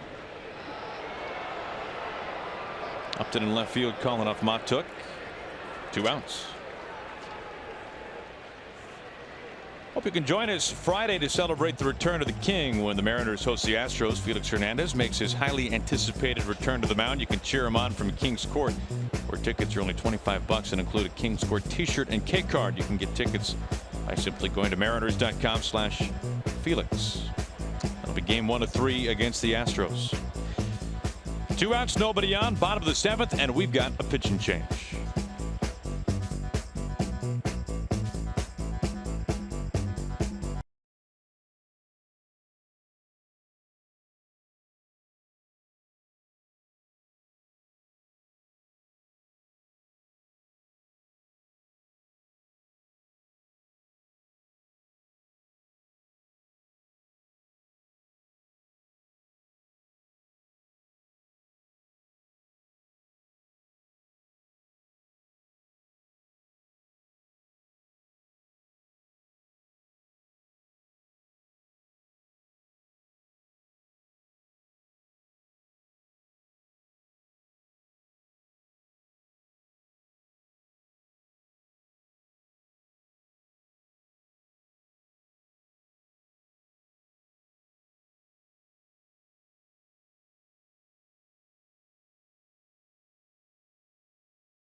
On Root Sports is brought to you by BNSF Railway, sponsor of the BNSF Blast.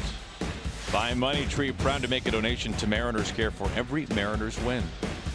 By Jack in the Box, come try the sweet or spicy barbecue bacon cheeseburger combo for $4.99, limited time only.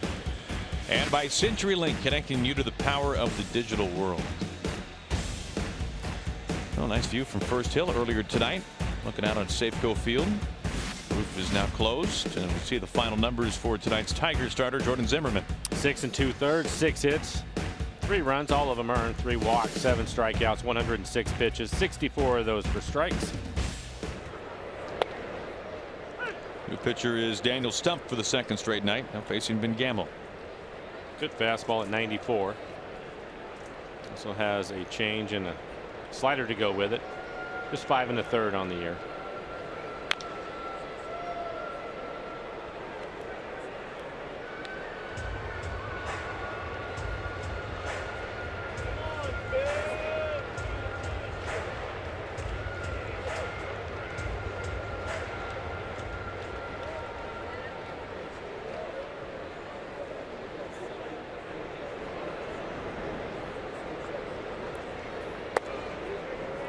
I'm like thinking for a moment that this could be kind of a big deal for Ben Gamel, a chance for a 3-hit game. Well, he has 6 of them this year already, yeah, exactly, including a 4-hit game.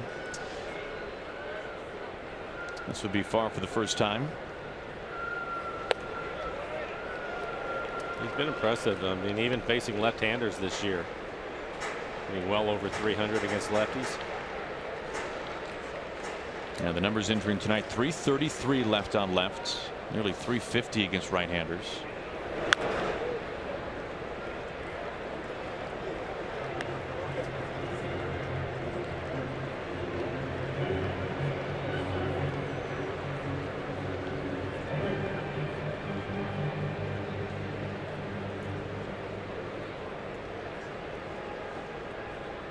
Two outs, Gamel at the plate, Haniger on deck.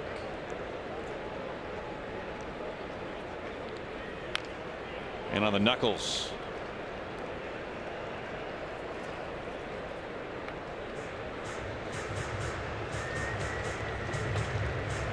That's the other thing about Gamel that you can't really read in a stat sheet anywhere, Mike, and this is a good example of it, fouling off a couple of pitches with 2 strikes. You can't really think of many times at all where Gamel has just kind of had a giveaway at bat.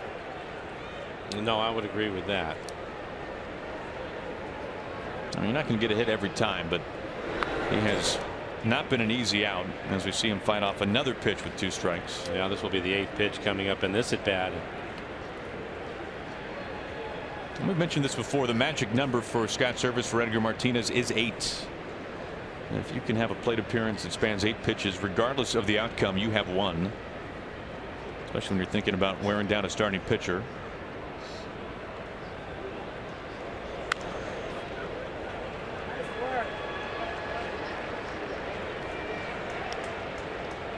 I thought that was a great shot of Edgar in the dugout. A wry smile on his face. I think he was enjoying Gamel working. There he is.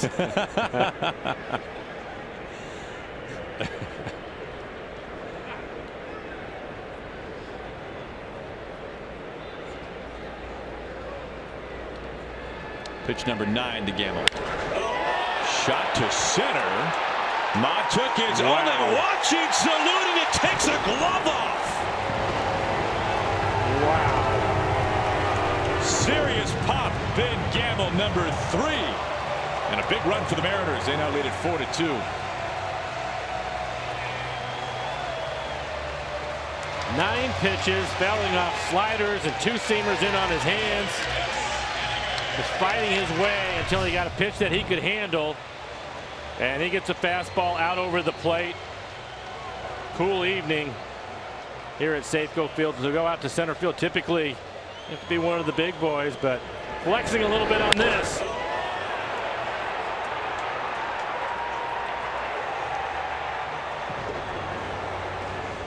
Wow.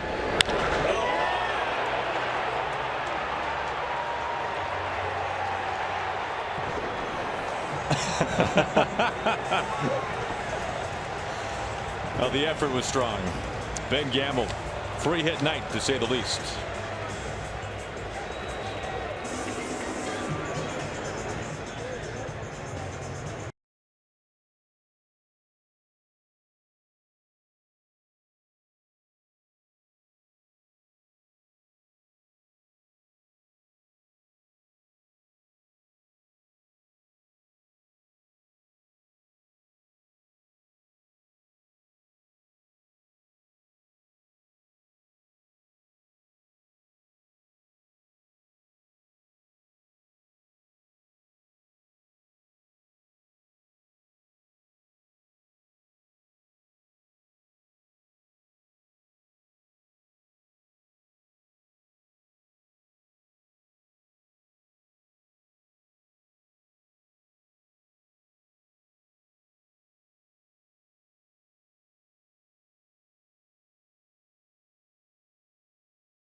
back just a few moments ago. Ben Gamel goes yard, dead center field. This fan, that was real time, but wait a minute, we got to slow this down just a little bit. This fan tries to use his hat to try and catch the ball, and that's always not the best idea because there is so much force on that ball as it comes back down to earth. He lost his hat trying to catch the ball. He did get the hat back, but it's my understanding he did not get the ball back. But he got the hat back, and that's a good-looking lid right there. I thought it was impressive that the ball actually went in his hat. That was going to be a pretty good catch. That's the first left-on-left home run this year for Ben Gamel. So that did not work out for Brad Ausmus. Shane Green, the new pitcher, facing Mitch Haniger. Shane has a good fastball. It'll be 95 miles an hour. Slider, cutter, curveball to go with it.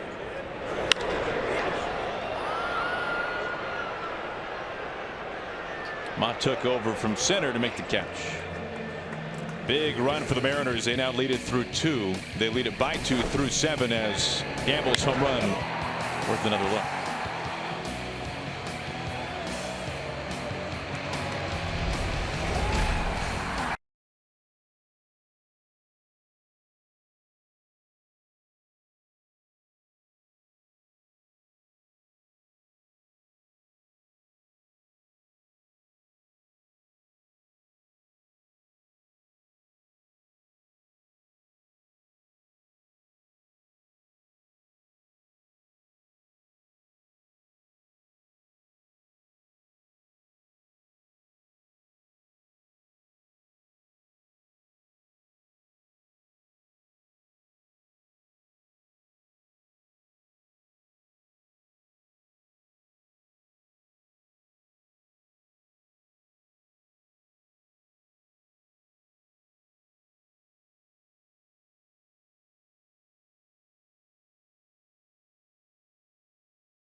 Everybody, welcome back to the Ford Sports Stash. So we have got the Mariners Care Charity Night auction going on until 10:30. So you're kind of running out of time to bid on these auction items. Now Friday night, Felix Hernandez is coming back, but tonight you can get a Felix signed jersey and ball. Right now that bid is at $2,100. The VIP game day experience, I'm not going to lie, I think that would be higher because being down on the field for batting practice is kind of like one of the coolest things ever.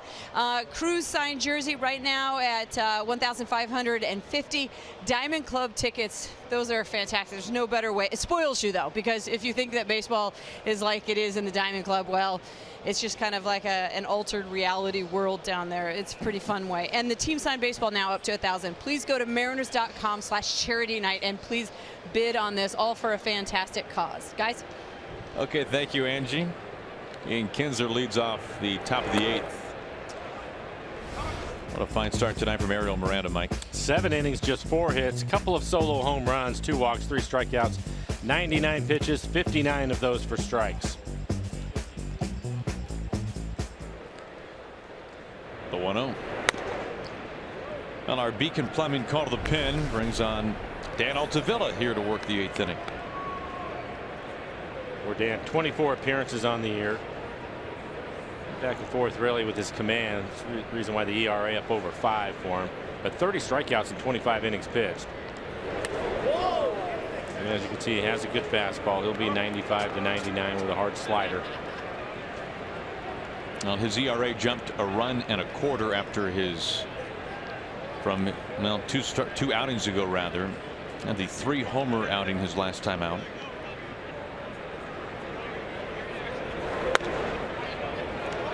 4-pitch walk, missing with 96, not by much, but missing. Diaz getting loose in the pen. Mark Zepchinski, the left-hander. Tie and run come to the plate. Castellanos, Cabrera, and JD Martinez to follow.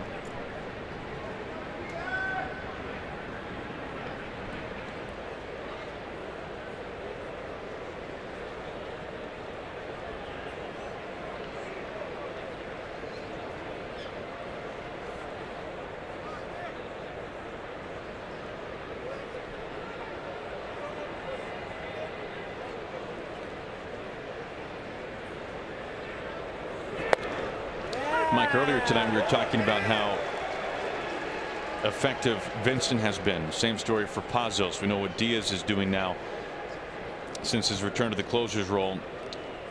What we have seen also from, well, guys like Mark Zepchinski, that has been incredible as well, especially against left-handers, his primary role. And you think about Altavilla, how good he was last year, the command problems this year that have plagued him, and he's really a linchpin for this bullpen. I mean, if he can be the guy that we saw at times last year, what that changes to this bullpen. Well, they're going to need him, and the reason why is just what we're seeing. Obviously, Vincent not available, or he'd be in the game right now. Sure. Probably Pazos also. And if you're going to get on a good run where you're winning 4, 5, 6 in a row, you can't run those guys out there every day. And so Dan, with the stuff that he has, if he can command the strike zone, would be huge. Kinsler taking off. He's into second as that gets away from Zunino. He picked the right pitch. That was on the slider, well off the plate. And here's a look at it. 89 on the slider. She hit the dirt. Mike almost picked it clean.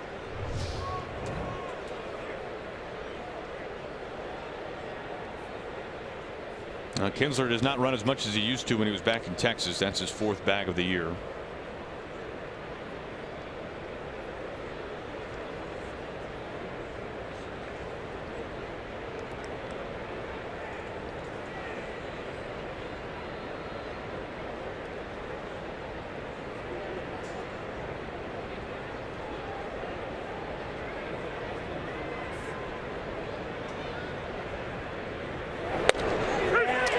It in at 99 miles an hour. Castellanos caught looking.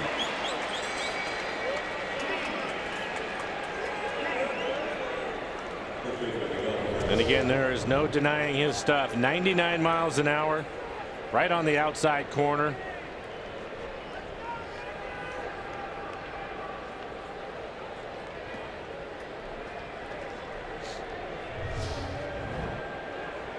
One out, Kinsler at second. Here it's Cabrera.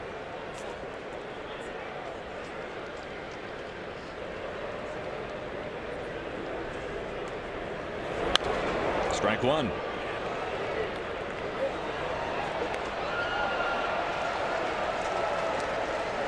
Well, now that he picked up that strike, he needs to stay out of that spot right there.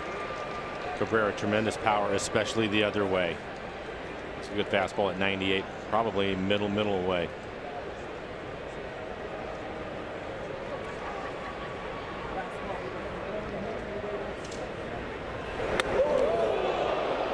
Up and in at 99. A little bit of a gaze there from Cabrera. Heart pumping a little bit as well. I don't think that's going to faze Dan at all.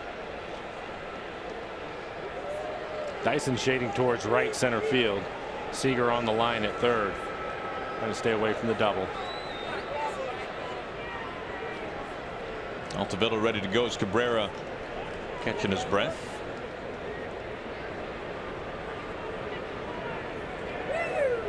Cabrera is the tie and run.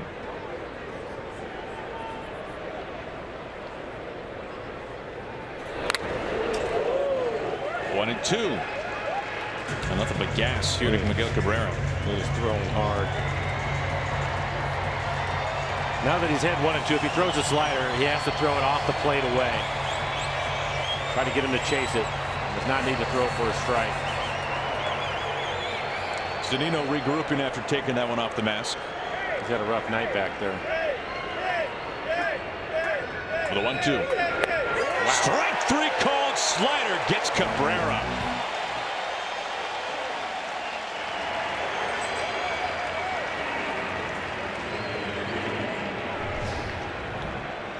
He might have been able to get away with this one because of that fastball that was up and into him. You can see Cabrera frustrated. But the velocity at which he's throwing, one little flinch or hesitation, is going to be over because his slider's at 90 miles an hour. I think there was an effect of that 99-mile-an-hour fastball that was up and in on. Not quite out of the woods yet, facing No. JD Martinez. Kinsler breaking for third, off of Zunino, all the way over towards the camera well, and Kinsler races across home. Tigers are within a run.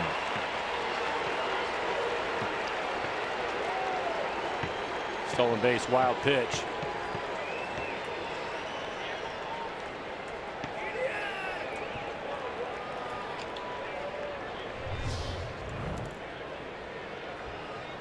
That time he goes with the slider, but he just spikes it right out in front of home plate.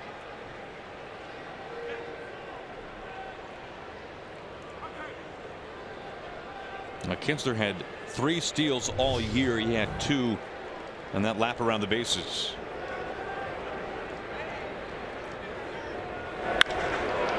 Trouble right field. Tons of pop. JD Martinez has tied it up. And the home run woes plague Altavilla for the 2nd straight outing.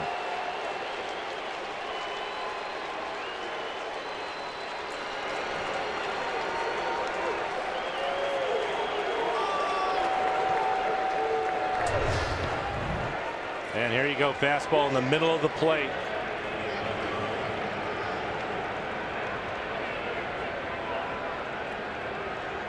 Talked about it with Cabrera, and he fouled one straight back on the first pitch and able to get away with it. Not this time with Martinez.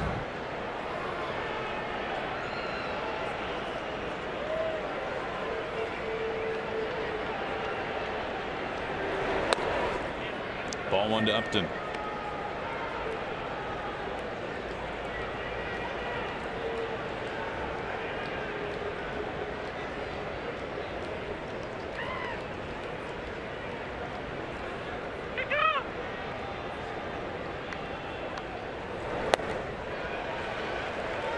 The Mariners fortunate to have had Gamel's home run.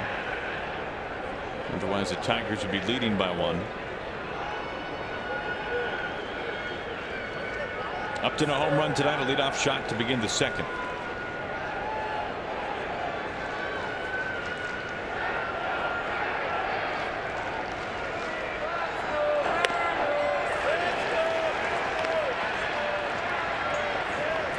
Ball and 2 strikes to Upton. Now, one lineup has 2 of the best opposite field home run hitters, Cabrera and Martinez. I mean, truly. No, it's deadly. That's why I was saying with Cabrera on that first fastball that was in the middle of the plate.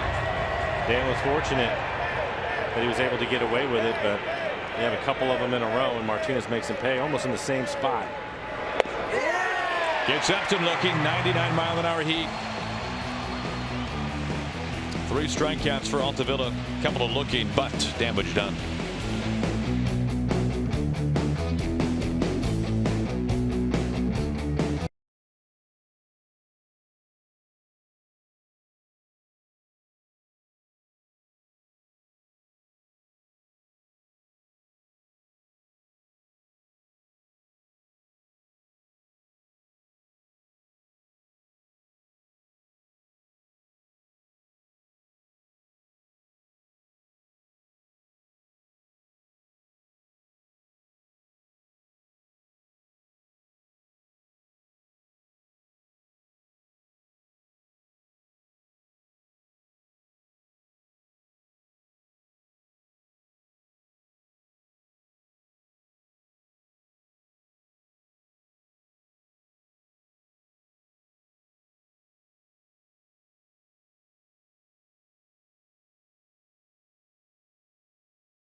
Tank here at the Ford Sports Desk, and again we've got our Mariners Care charity auction going on, but we're running out of time for you to bid on these items, and a lot of them one-of-a-kind items. You can have your own private suite with a visit from the Moose. That one right now up to $2,800. The Moose is outbidding the Root Sports Suite with a visit from the Root Sports crew. So Brad, Jen, myself, no, we are no match for the Moose. The Moose is much better. The Cano signed jersey and bat right now at $1,400, and you can also be an honorary groundskeeper. So if you know you're not getting in enough weeding at your house, well, we've got an option for you here. Mariners.com/charity night. And again, the bidding ends at 10:30 tonight. So we're running out of time. Just about 45 minutes to go, guys. Thank you, Angie. Good update there as Cano leads it off with the foul ball for strike one.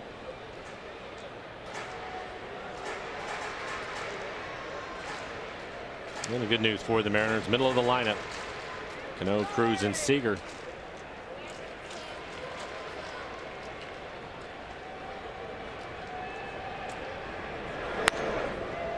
Robbie flying out towards the warning track in left field, his last at bat. That was back in the 5th. As the Tigers have tied this game up 2 runs in the top of the 8th.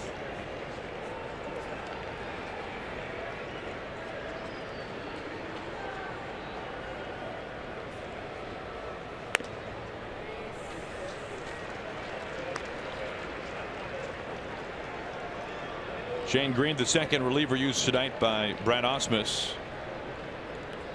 Daniel Stump worked to just one batter. That was Gamel who took him deep out to center.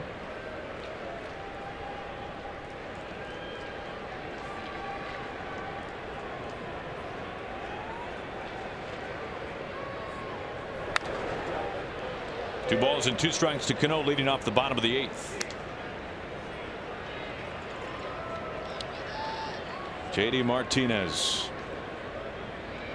And we talked about it earlier, out for the first basically half of the season so far. Out for 6 weeks. Already 12 home runs.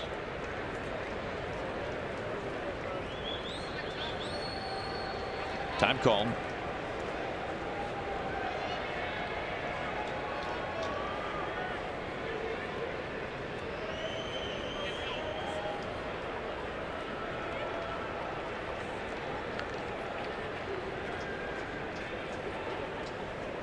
Two on the way.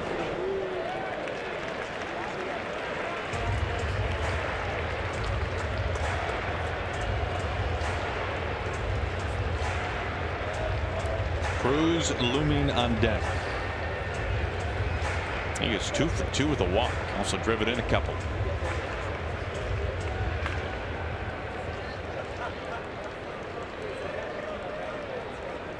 The 3-2. Missing badly. Cano is aboard. First time he has reached base tonight.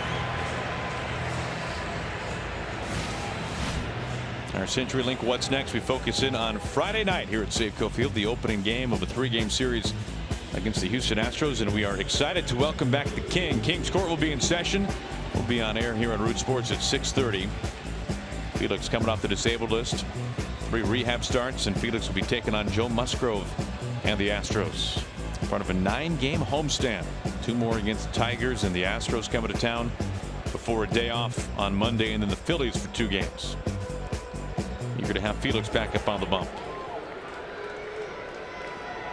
Go ahead run at first base. That's Cano. Here is Cruz. Good at bat by Cano. Cruz been on base all 3 times and 2 base hits. He's hit the ball extremely hard tonight. Hasn't been able to elevate though. Both of them line drives.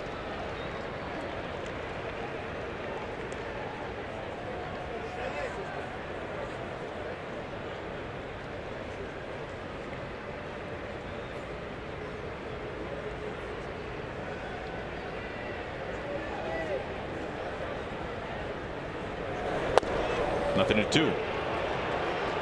Split the arrow with that pitch. A couple of breaking balls. Hasn't seen the fastball yet.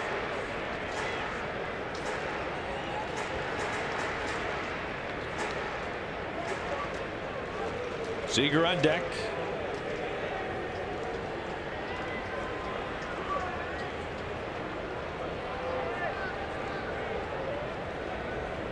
The 0-2. Soft fly ball to center. Motter coasting over, 1 down.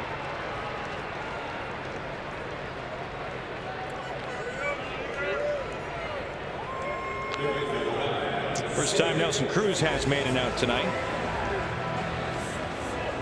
Kyle Seager looking for his first base hit. 0 for 3.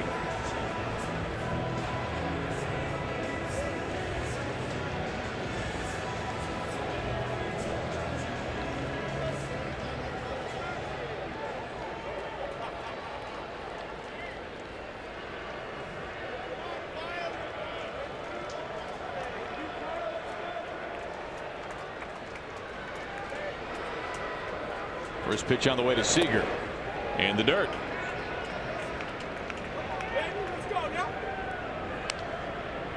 Talked about Kyle going with the high Sox yesterday. On Sunday, of course, the 3 base hits, 3 doubles, 3 RBIs.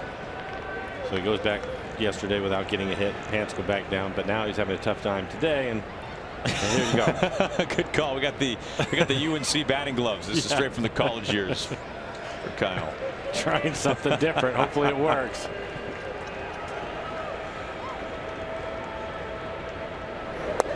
Jackknifes him 2-0.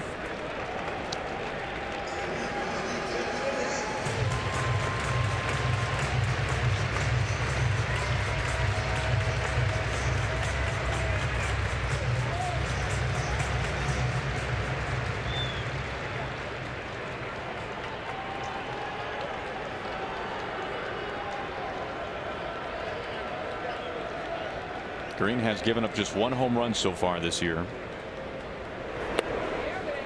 As Seager gets ahead 3-0. Kyle always has the green light.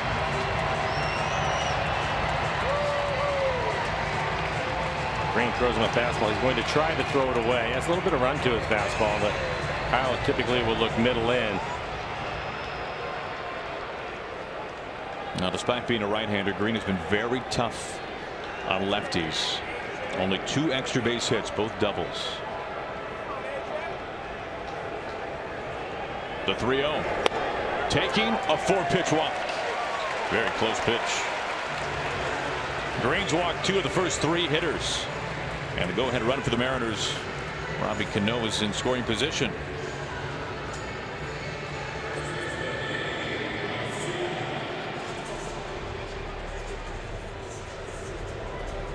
Now, nobody warming up inside the Tigers bullpen. Looks like Brad Ausmus has a message to deliver of some kind.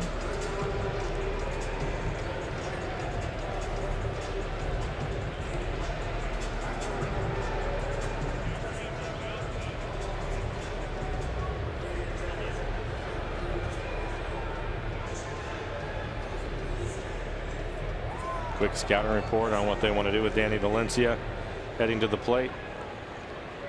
As Aaron mentioned, nobody getting loose in the pen.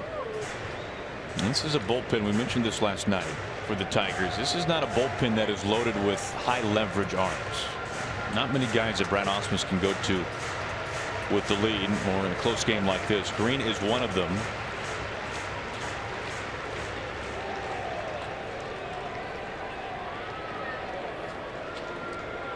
Seager at first, Cano at second base. Go ahead run. First pitch on the way to Valencia. Looking at a strike.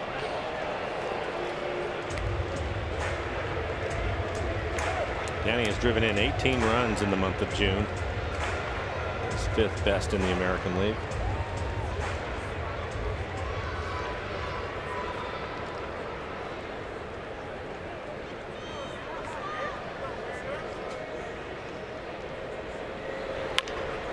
Weak ground ball back to Green. Fields it cleanly. And a soft lob for out number 2. Cano to third base. Seager to second.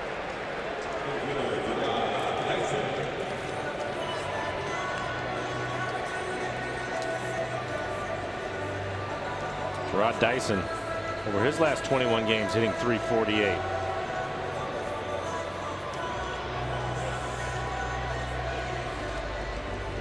Looking for his first base hit tonight. Had 3 hits last night. Also scored a couple of runs.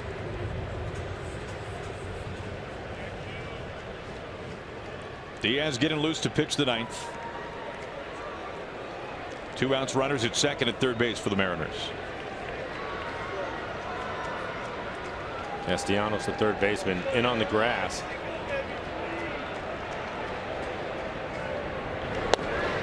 Ball one.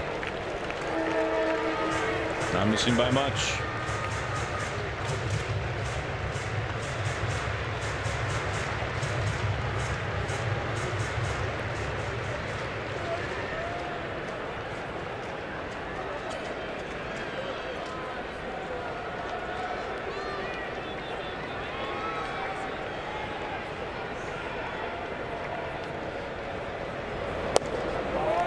Now 2-0.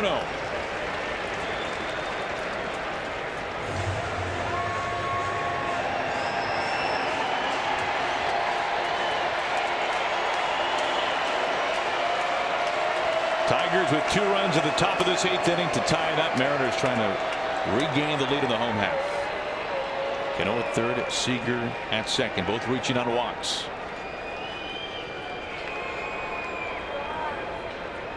The 2 on the way to Dyson.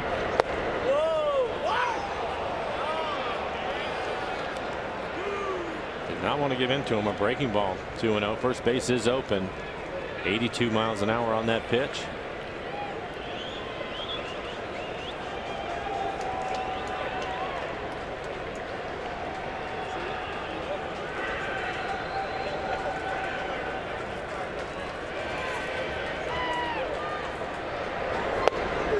Evens it up 2-2.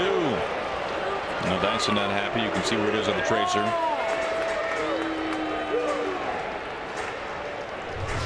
And with a breaking ball, starts it off the plate, trying to find the outside corner.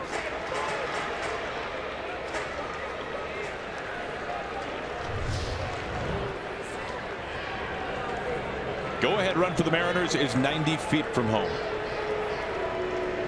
The 2-2. That ends the inning on a very questionable call.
The Mariners tied at 4 apiece. Now coming up on Mariners postgame presented by Alaska Airlines, we'll try to track down some of the offensive stars like Ben Gamel and Taylor Motter, the Flow Bros. It's hard to tell which one we should talk to first after this one.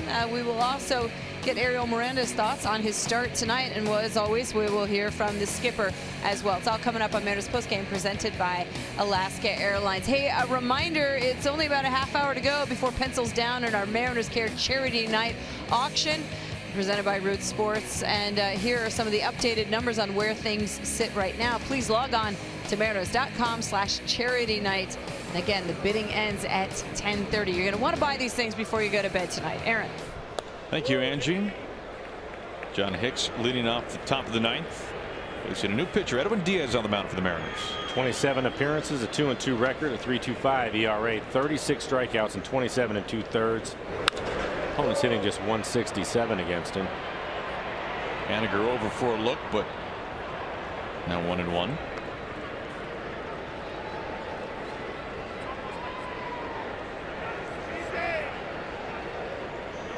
Young fan taking home a souvenir. Young fan with a cell phone.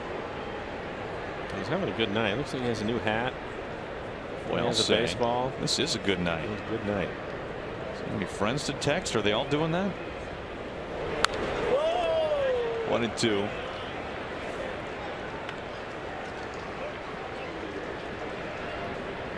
Double barrel action inside of the Tigers bullpen. And we'll see a new pitcher when we get to the bottom of the ninth.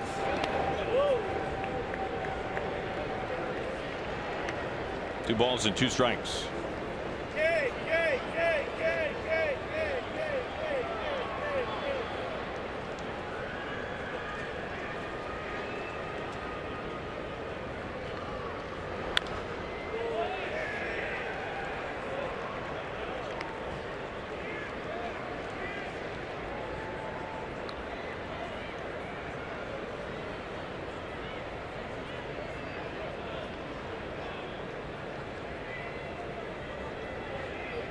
Tigers tied this game up in the 8th inning.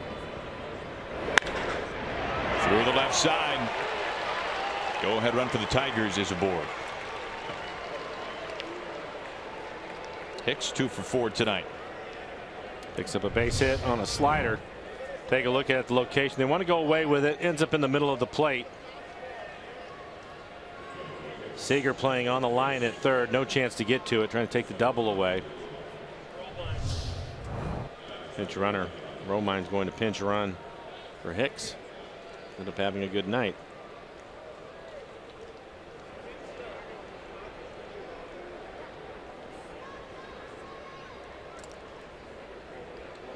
We saw Romine in the starting lineup last night. He was in center field.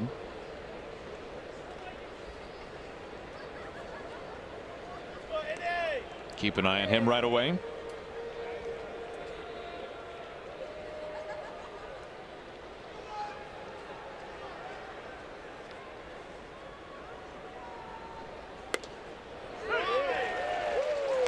Strike one to Motter.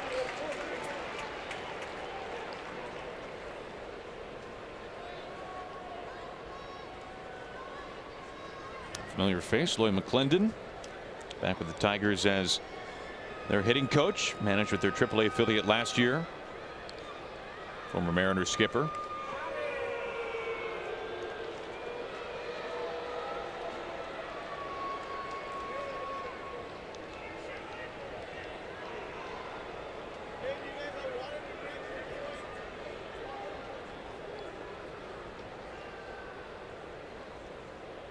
The 0-1 pops up the bunt, and Valencia able to make the easy catch. 1 out.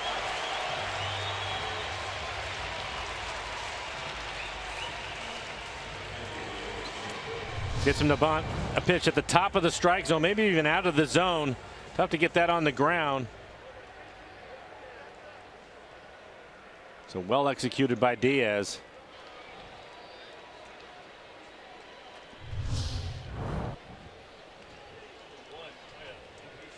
Alex Avila has come out of the dugout. He's going to pinch hit. We saw Avila in the lineup last night.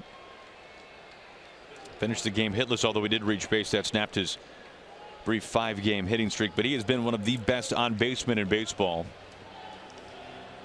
5th in the majors, in fact, entering last night.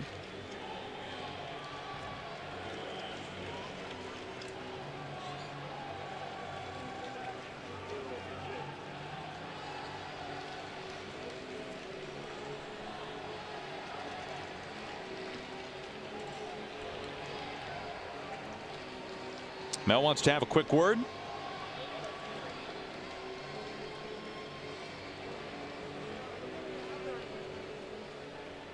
Good numbers pinch hitting this year. Very good numbers, in fact.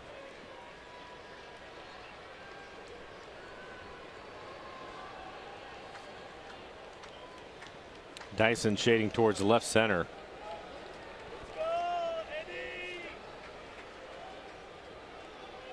Gamel a little bit closer to the line and left.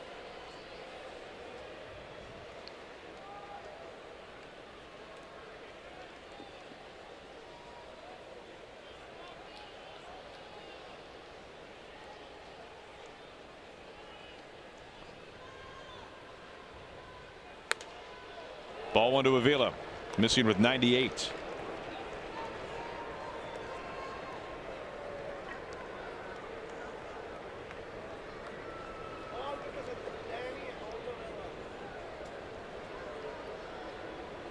One out, one on for the Tigers.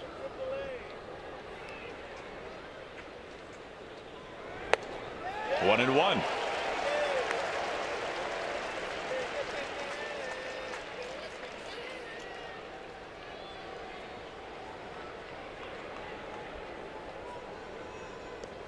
Avila with 10 home runs this year. One shy of tying a career best.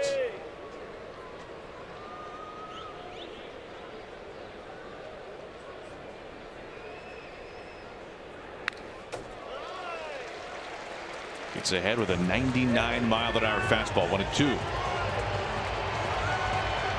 Well, despite pitching a couple days in a row, still has the good fastball at 99. 1-2 count. You can see it typically goes to the slider.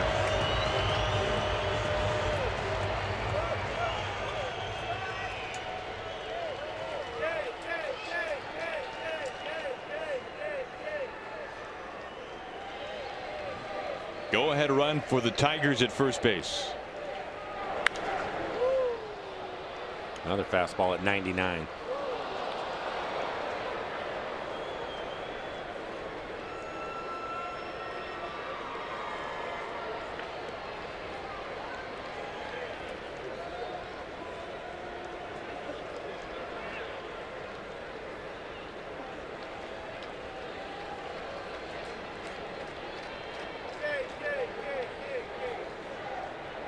Everything has been 98 or 99 to Avila. Romine taken off the tag, and it is in time to get him. And it should have been a strike him out, throw him out. Take a look at it. This is right down the middle. Well, you could see Buckner even close his flinch. eyes. Yeah, and he closed his eyes too. He blinks on the check swing. Strong throw by Zunino. Wow. I don't blame Scott. That should be strike three.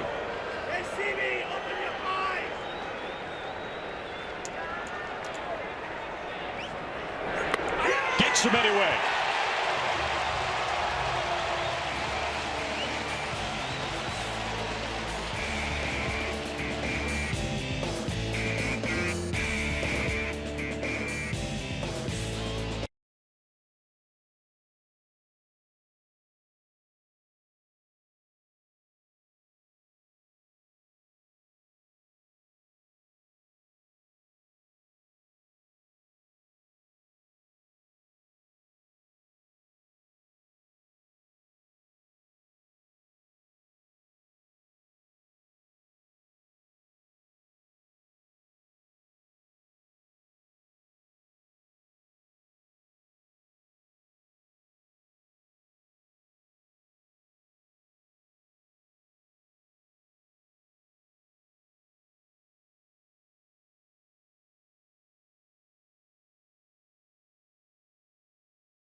for a walk-off win in Game 2 against the Detroit Tigers, and that man, Mike Zunino, is due up to begin the bottom of the ninth. We'll take a look at the walk-offs this year. April 16th, Nelson Cruz on a Sunday against the Texas Rangers. Did not get out of the infield, but that didn't matter. By Freeman scoring. And then Guillermo Heredia, his first career walk-off base hit against the Chicago White Sox. Bringing home Gerard Dyson. And then, of course, last homestand, walk-off home run, Mike Zunino. A multi-homer game for Mike. His first of 2 this year.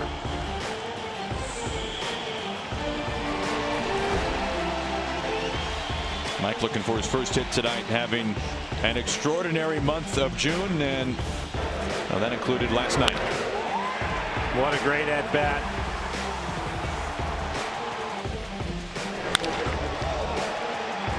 That one right there was just to show off. A couple of 2-run home runs for Mike last night, 4 RBIs. Oric Supple, the new pitcher for the Tigers. 11 appearances on the year, 2.75 ERA, 15 strikeouts, over 5 walks. Opponent's hitting .206. He has given up 3 home runs. 93-mile-an-hour fastball, slider, curveball, changeup. And they pitched Mike away the entire game. For Supple, those 3 home runs all coming in 1 appearance. That was in some long relief, his second outing of the season back in April.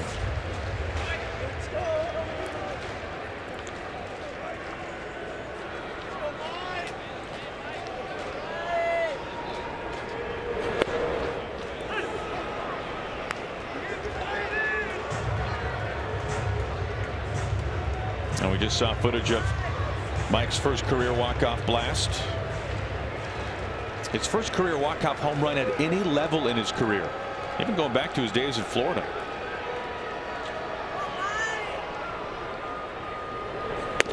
Outside, 2-1. Just staying away from him.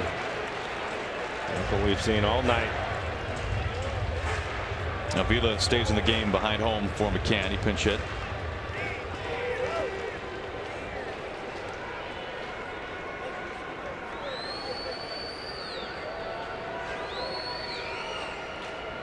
The 2-1.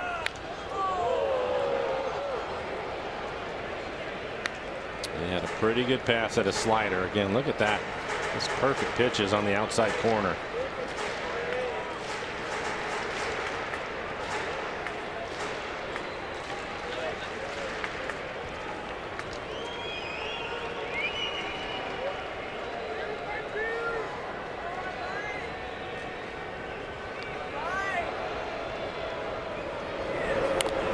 And on the hands this time.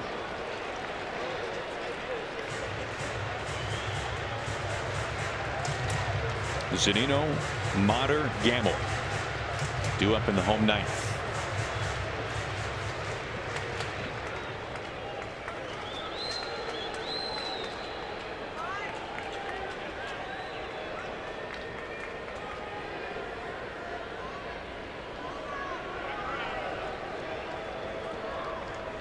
The 2-2.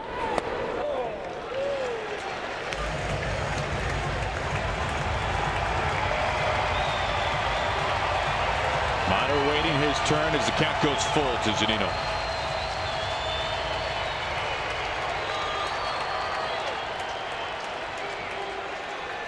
One pitch inside, everything else away. The payoff pitch. Up the middle and to center field. The Mariners have the winning run aboard. And another good at bat from Mike. And Heredia quickly out of the dugout. He's going to pinch run.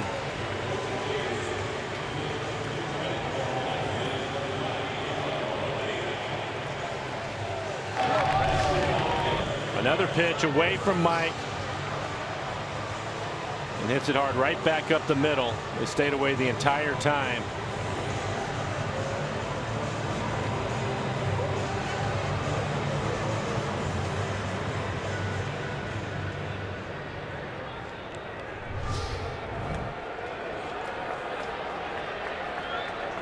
Castellanos in at third, expecting the bunt. See what Taylor Motter wants to do here. A couple of hits for him tonight, including a home run. Bunt foul.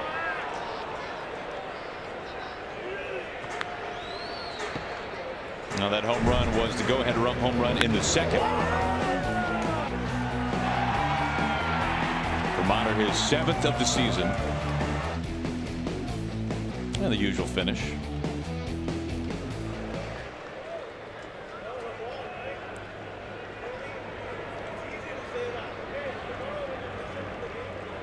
Castellanos is real close now at third.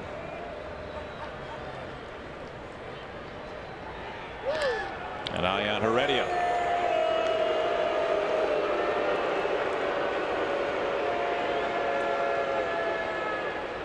Gamel waiting on deck.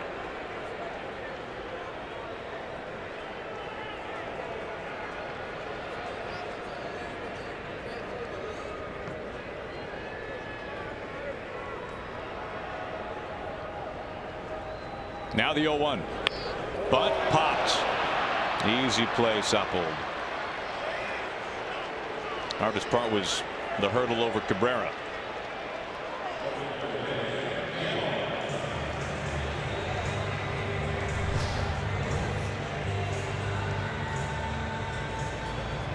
He almost took his eye off and dropped it.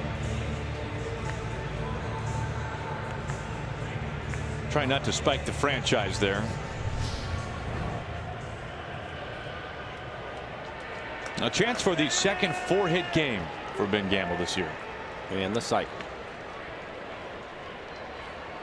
Triple shy.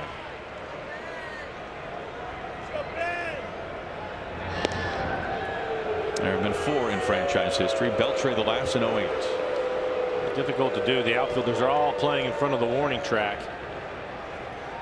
There's a gap in right center field.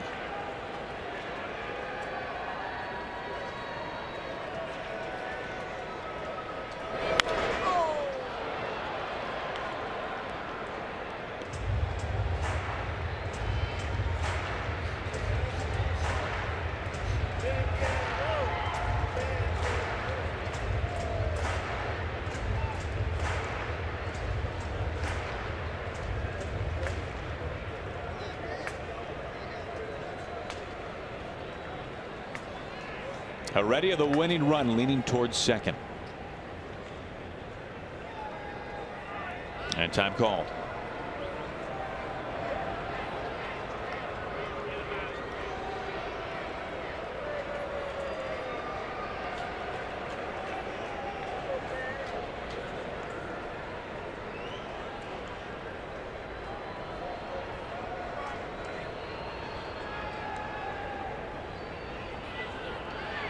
Again to first base.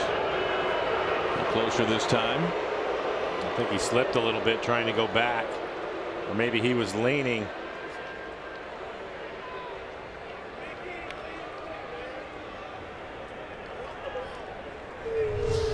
Take another look at it. Trying to scramble back and jams his hand into the base.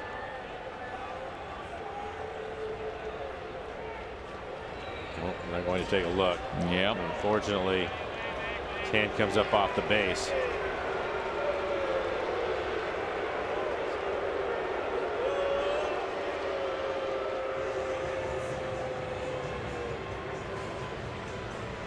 I mean, Cabrera just scoops him up off the bag. Yeah, it's just going to depend on whether they feel like he lifted his arm up off the bag or when he hit the bag, if it popped up at all and the tag maybe helped it some. This will be interesting, but he clearly lifts his hand up off the base.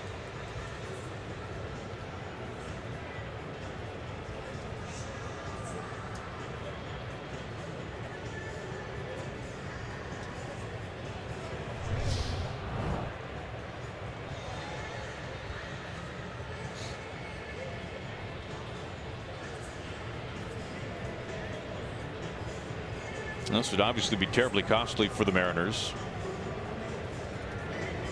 Heredia brought off the bench to pinch run for Zunino. Reached on a leadoff single up the middle.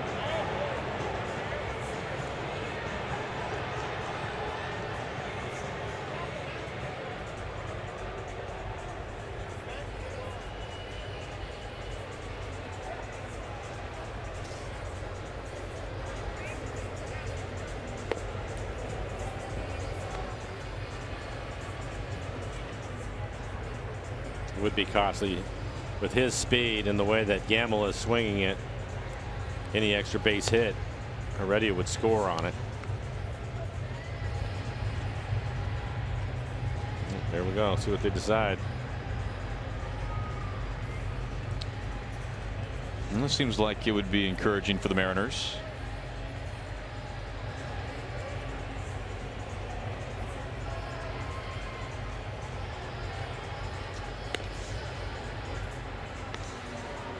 You obviously cannot take the runner off the base. I think that's what they're discussing with Brad.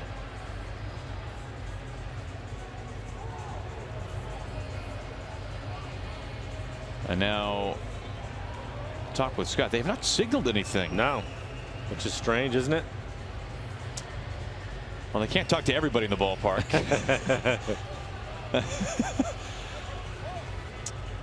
Well, we'll assume that he is safe, Mike. That's safe to say. All right. I mean, as soon as they went over to talk to Osmus, you knew that this probably was going to go in the Mariners' favor. And then they went to Scott. And then they went to Scott. So who knows?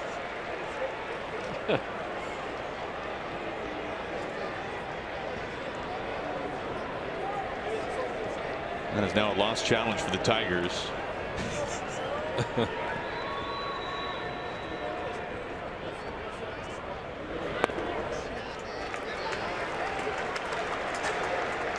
Sounded like there was a bit of a delayed round of applause by the fans to left here at Safeco Field. Well, they didn't let anybody know anything.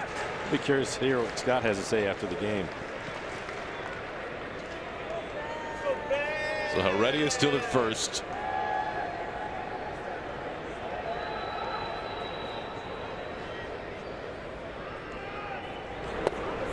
Off the plate, 2-1. There's actually some talk earlier this year about Major League Baseball using the ballpark public address system to actually announce what is being challenged. Right. And the idea of giving umpires microphones like in the NFL, and this is maybe an example as to why. Not that that's going to happen.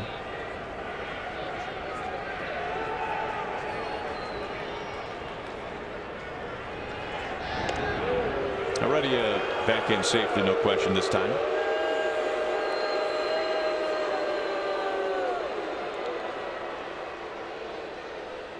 Sapolda, native of Perth, Australia, working with the winning run at first. One out, bottom of the ninth inning, tied at 4.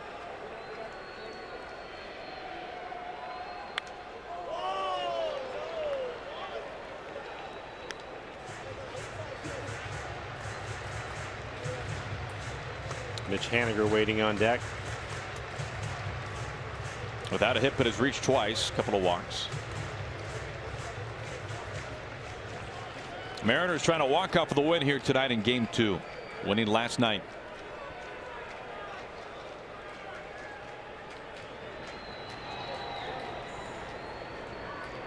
Gamel already with 3 hits. And a couple of really good takes. A couple of pitches that are just barely off the plate, taking them.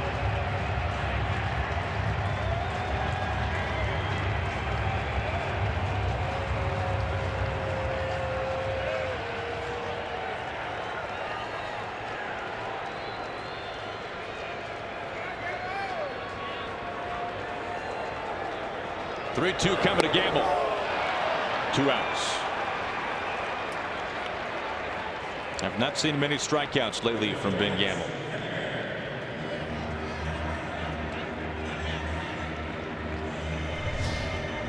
Pretty good pitch. Maybe the slider. Yeah. Slider down and in, swings over the top of it.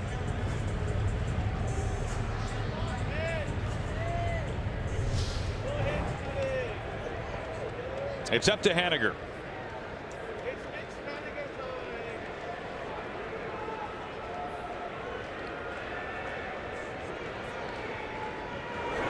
Way off the plate.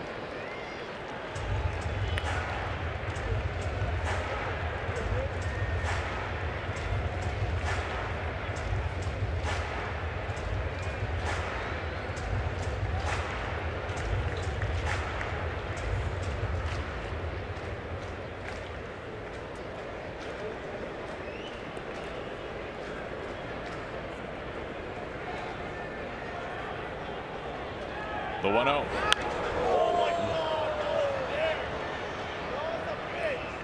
Slider right in the middle of the plate.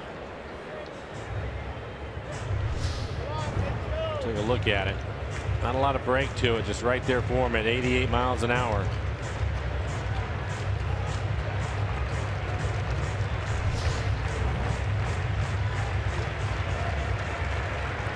Trying to set Heredia free at first base.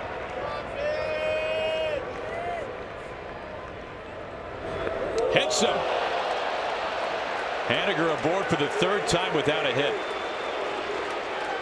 And now Soppold having to face Cano with 2 outs and the winning run in scoring position. Although it will not be Soppold. This is not even close.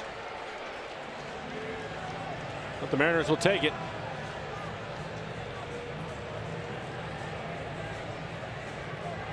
A pitching change, as now a hit from Robinson Cano can win it for the Mariners.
Seventh career walk-off base hit. It would be his first since facing these Tigers back in 2015. All tied at 4 as Justin Wilson, the closer these days for the Tigers, taking over. 2.67 ERA, 39 strikeouts in 27 innings. Opponents hitting 175. He has given up 4 home runs this year. Hard throwing left-hander, fastball at 96 miles an hour. Has a slider, a cutter, and a changeup.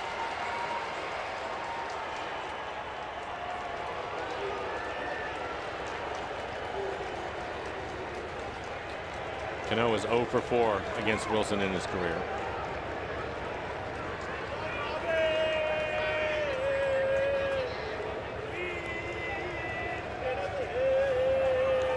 Winning run Heredia at second.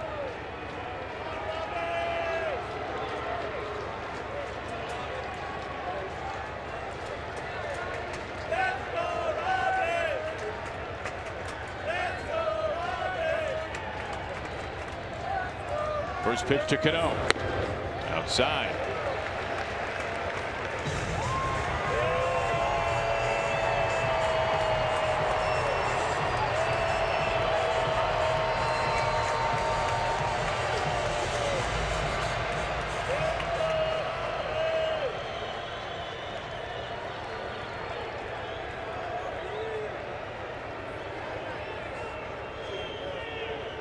Avila out in front of home, going over some of the signs.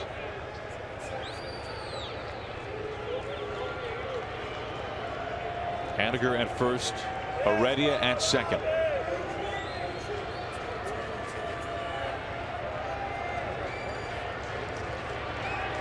The 1-0.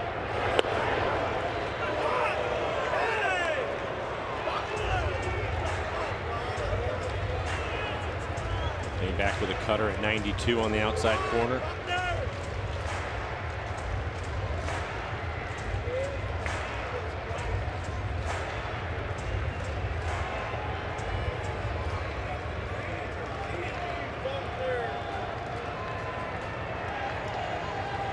Time called.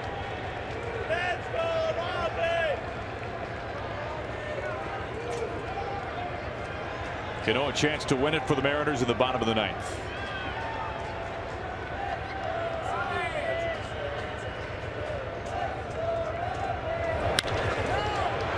Deep to first. Cabrera the flip. Wilson over the bag, and we are going to the 10th. Mariners and Tigers tied at 4.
Some changes for the Mariners. We'll get to those in a moment. Tied at 4 with the Tigers. And Mike, we'll go back to the play that was challenged. Now this one right here. Heredia diving back to the bag, and Cabrera basically lifting his hand off the bag. This was challenged.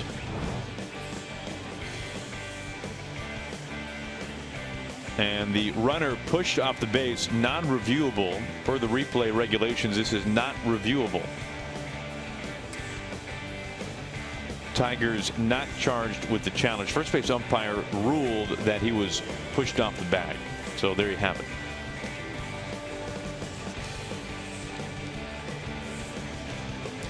We mentioned the changes for the Mariners. Carlos Ruiz taken over as Mike Zunino was lifted for pinch runner Heredia. And Steve Cishek up on the mound now for the Mariners. Steve's fastball 90-91 miles an hour. Has a slider. Left-handers will see a changeup from time to time. 11 appearances on the year, a 4.82 ERA, 6 strikeouts, over 3 walks. Points hitting 189. Facing 9-1-2 in the order, it begins with the shortstop Jose Iglesias, 0 for 3 tonight.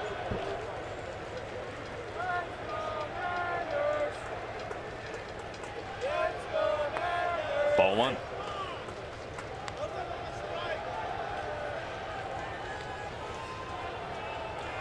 On the season so far, these two clubs have combined to go 0-6 in extra inning games, so something will give tonight.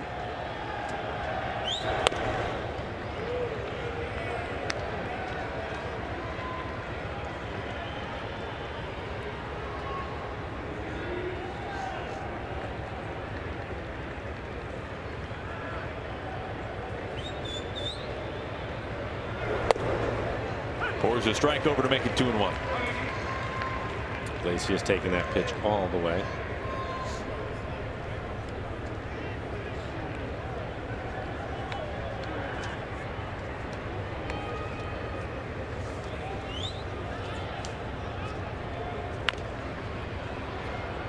Chopper foul.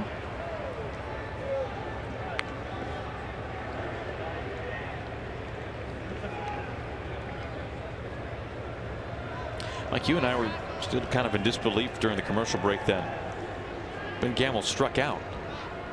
That's how good he's been going. When he had the count at 3-2, I really thought he was going to hit a line drive. Now it was a great pitch that he ended up swinging over the top of. But yeah, that's how good he's been going. Felt pretty good about the Mariners situation at that point. Trying to get Iglesias to chase it, does not. Full count.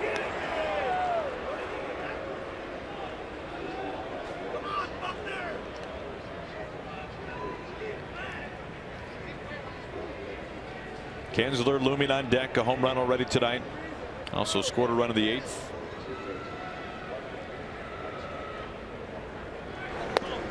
Strike 3 called.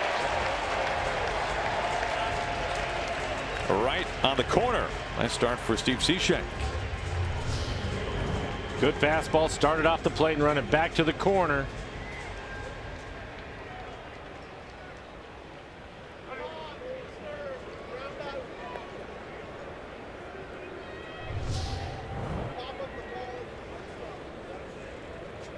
Here's Kinsler.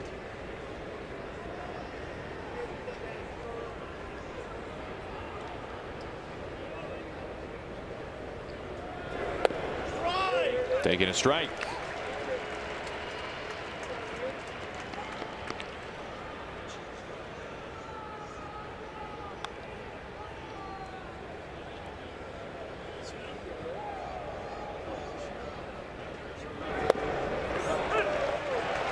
Ahead 0-2 now.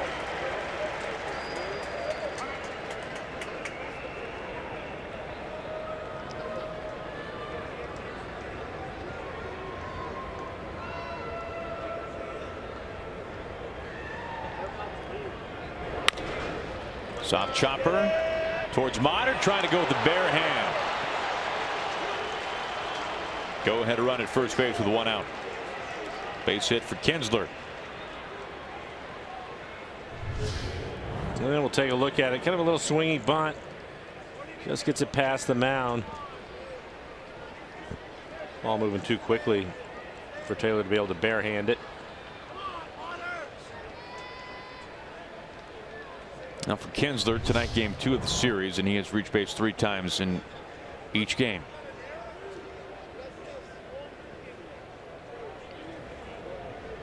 And steps Castellanos with the 1 out and 1 on. Unfortunately for the Mariners, he's scored a couple of times tonight, including a leadoff home run to begin the ball game.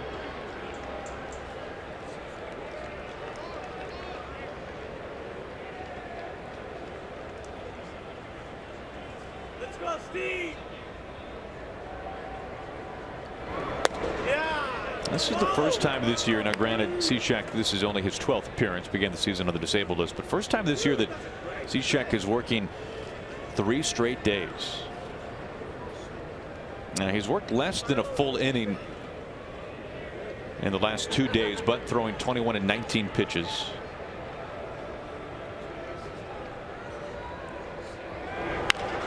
Off the hands and foul.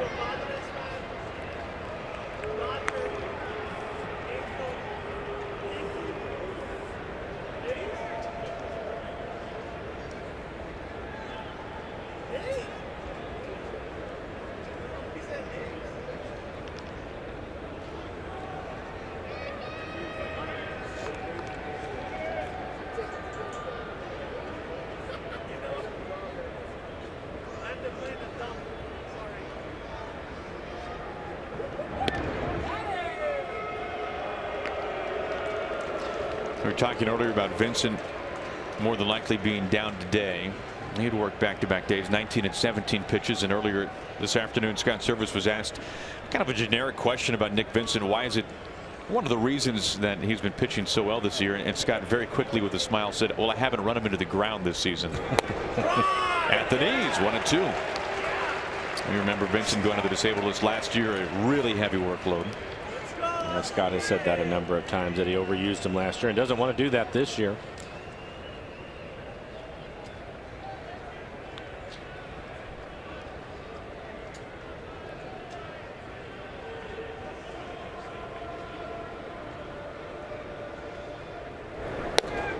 Off the plate, 2-2.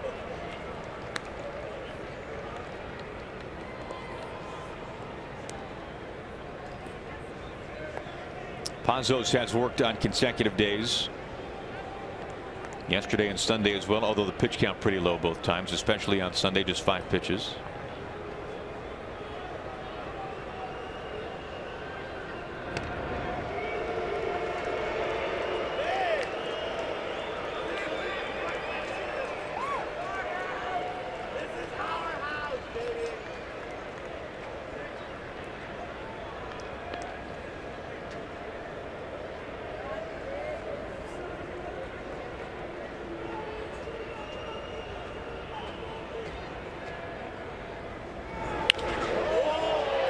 Left field, Gamel having just enough space. 2 outs. Kinsler got about almost halfway to second before slamming things in reverse.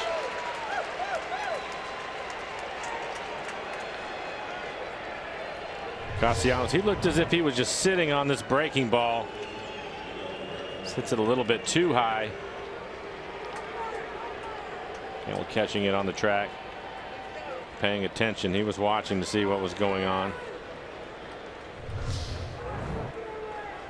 Saw Kinsler tagging up, was able to get it in quickly.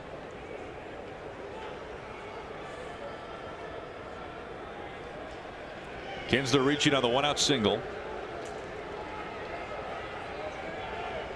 First pitch to Cabrera.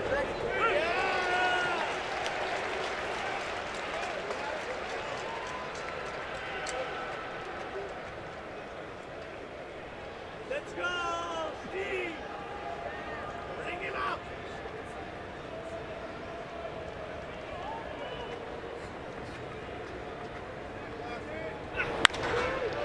Hot shot to Motter. Short way to Cano. As we go to the bottom of the 10th, the Mariners another chance to walk off for the win. It'll begin with Nelson Cruz. On to Kyle Seager. And then Danny Valencia. Mariners and Tigers are tied.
Hi, everybody. Angie Mentink here at the Ford Sports Desk. We want to thank everybody for their generosity tonight. It was the Mariners Care charity auction night here, presented by Root Sports, and we hope to have the totals for you tomorrow. An opportunity to bid on so many unique experiences, bats, balls, jerseys signed by the players. But again, thank you so much to everybody and their generosity. The bidding ended about 15 minutes ago, and also I've been told that all of our all-star packages, our MVP packages, sold out, and all of this benefiting Mariners Care. A fantastic night here, and we appreciate everybody's help in making this a success. Guys?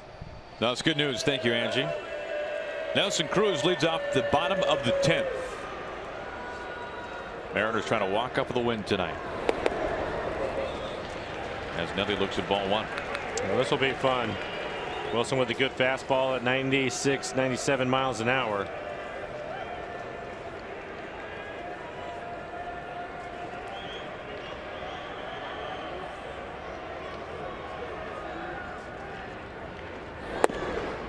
And a good count for him.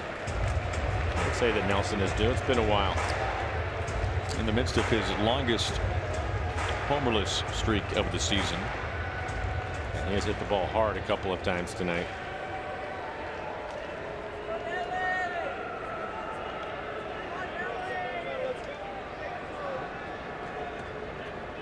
The 2-0. Another pitch inside. Trying to throw the cut fastball in on his hands.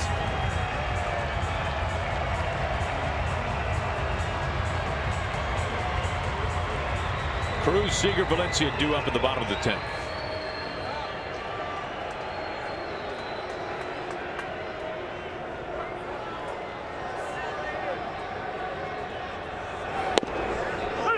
strike over, barely.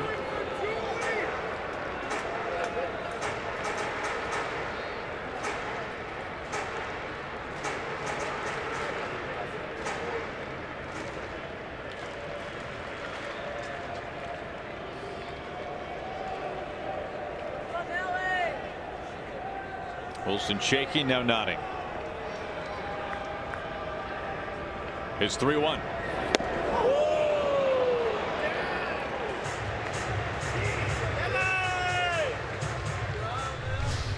3-1 slider, 85 miles an hour, right over the top of it.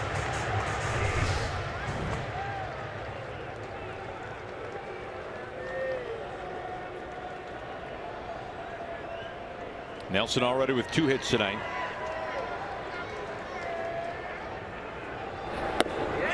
And the go-ahead, the winning run, pardon me, is at first base. Second walk to Nelson. Now he's been on base 4 times tonight. Now to bring up Kyle Seager. Kyle 0 for 3, walked his last time. Haven't seen Tyler Smith in a while. He takes over for Nelson Cruz, pinch running at first base.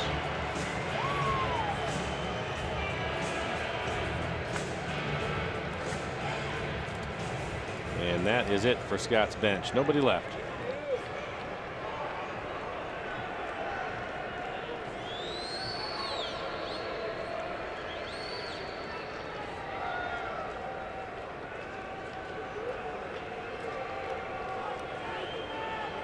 Outfield for the Tigers playing deep. Castellanos, the third baseman, even with the bag at third, well off the line.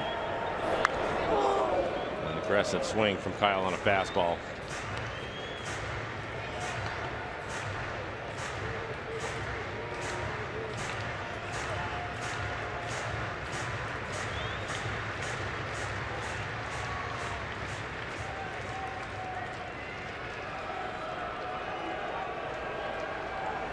Wilson has given up just 1 home run to a left-handed hitter this year.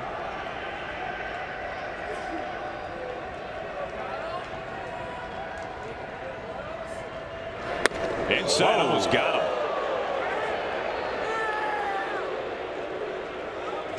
Looked like it was right underneath his chin. 96 miles an hour. Wow. Not sure how that missed his hands.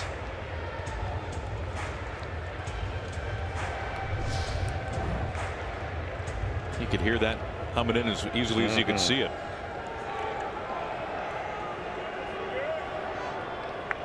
Tyler Smith, the winning run at first. Let's go! Five! Yeah! And Seager ahead, 2-1. Looks like getting a break that time.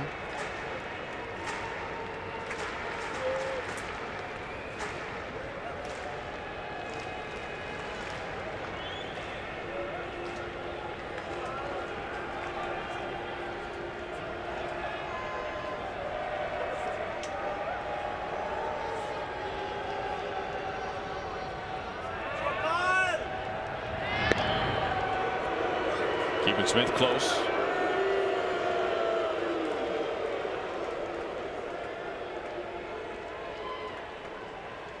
Both starters tonight working into the 7th.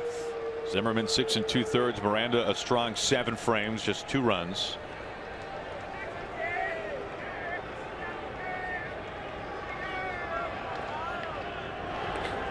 And the Dirk Smith breaking for second base, and now the winning run in scoring position with nobody out.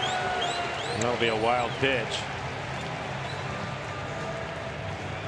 And for Smith, paying attention, anticipating the ball in the dirt. Took off right away. Didn't give Avila, the catcher, a chance to throw him out.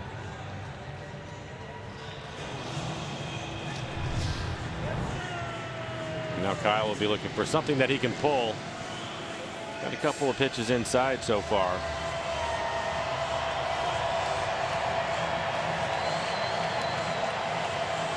Well, this game is shaping up to require basically anybody on the 25-man who is available, as we see Tyler Smith at second base. The 3-1. Crushed right field. Smith is making his way out of third base as Kyle Seager has won this game for the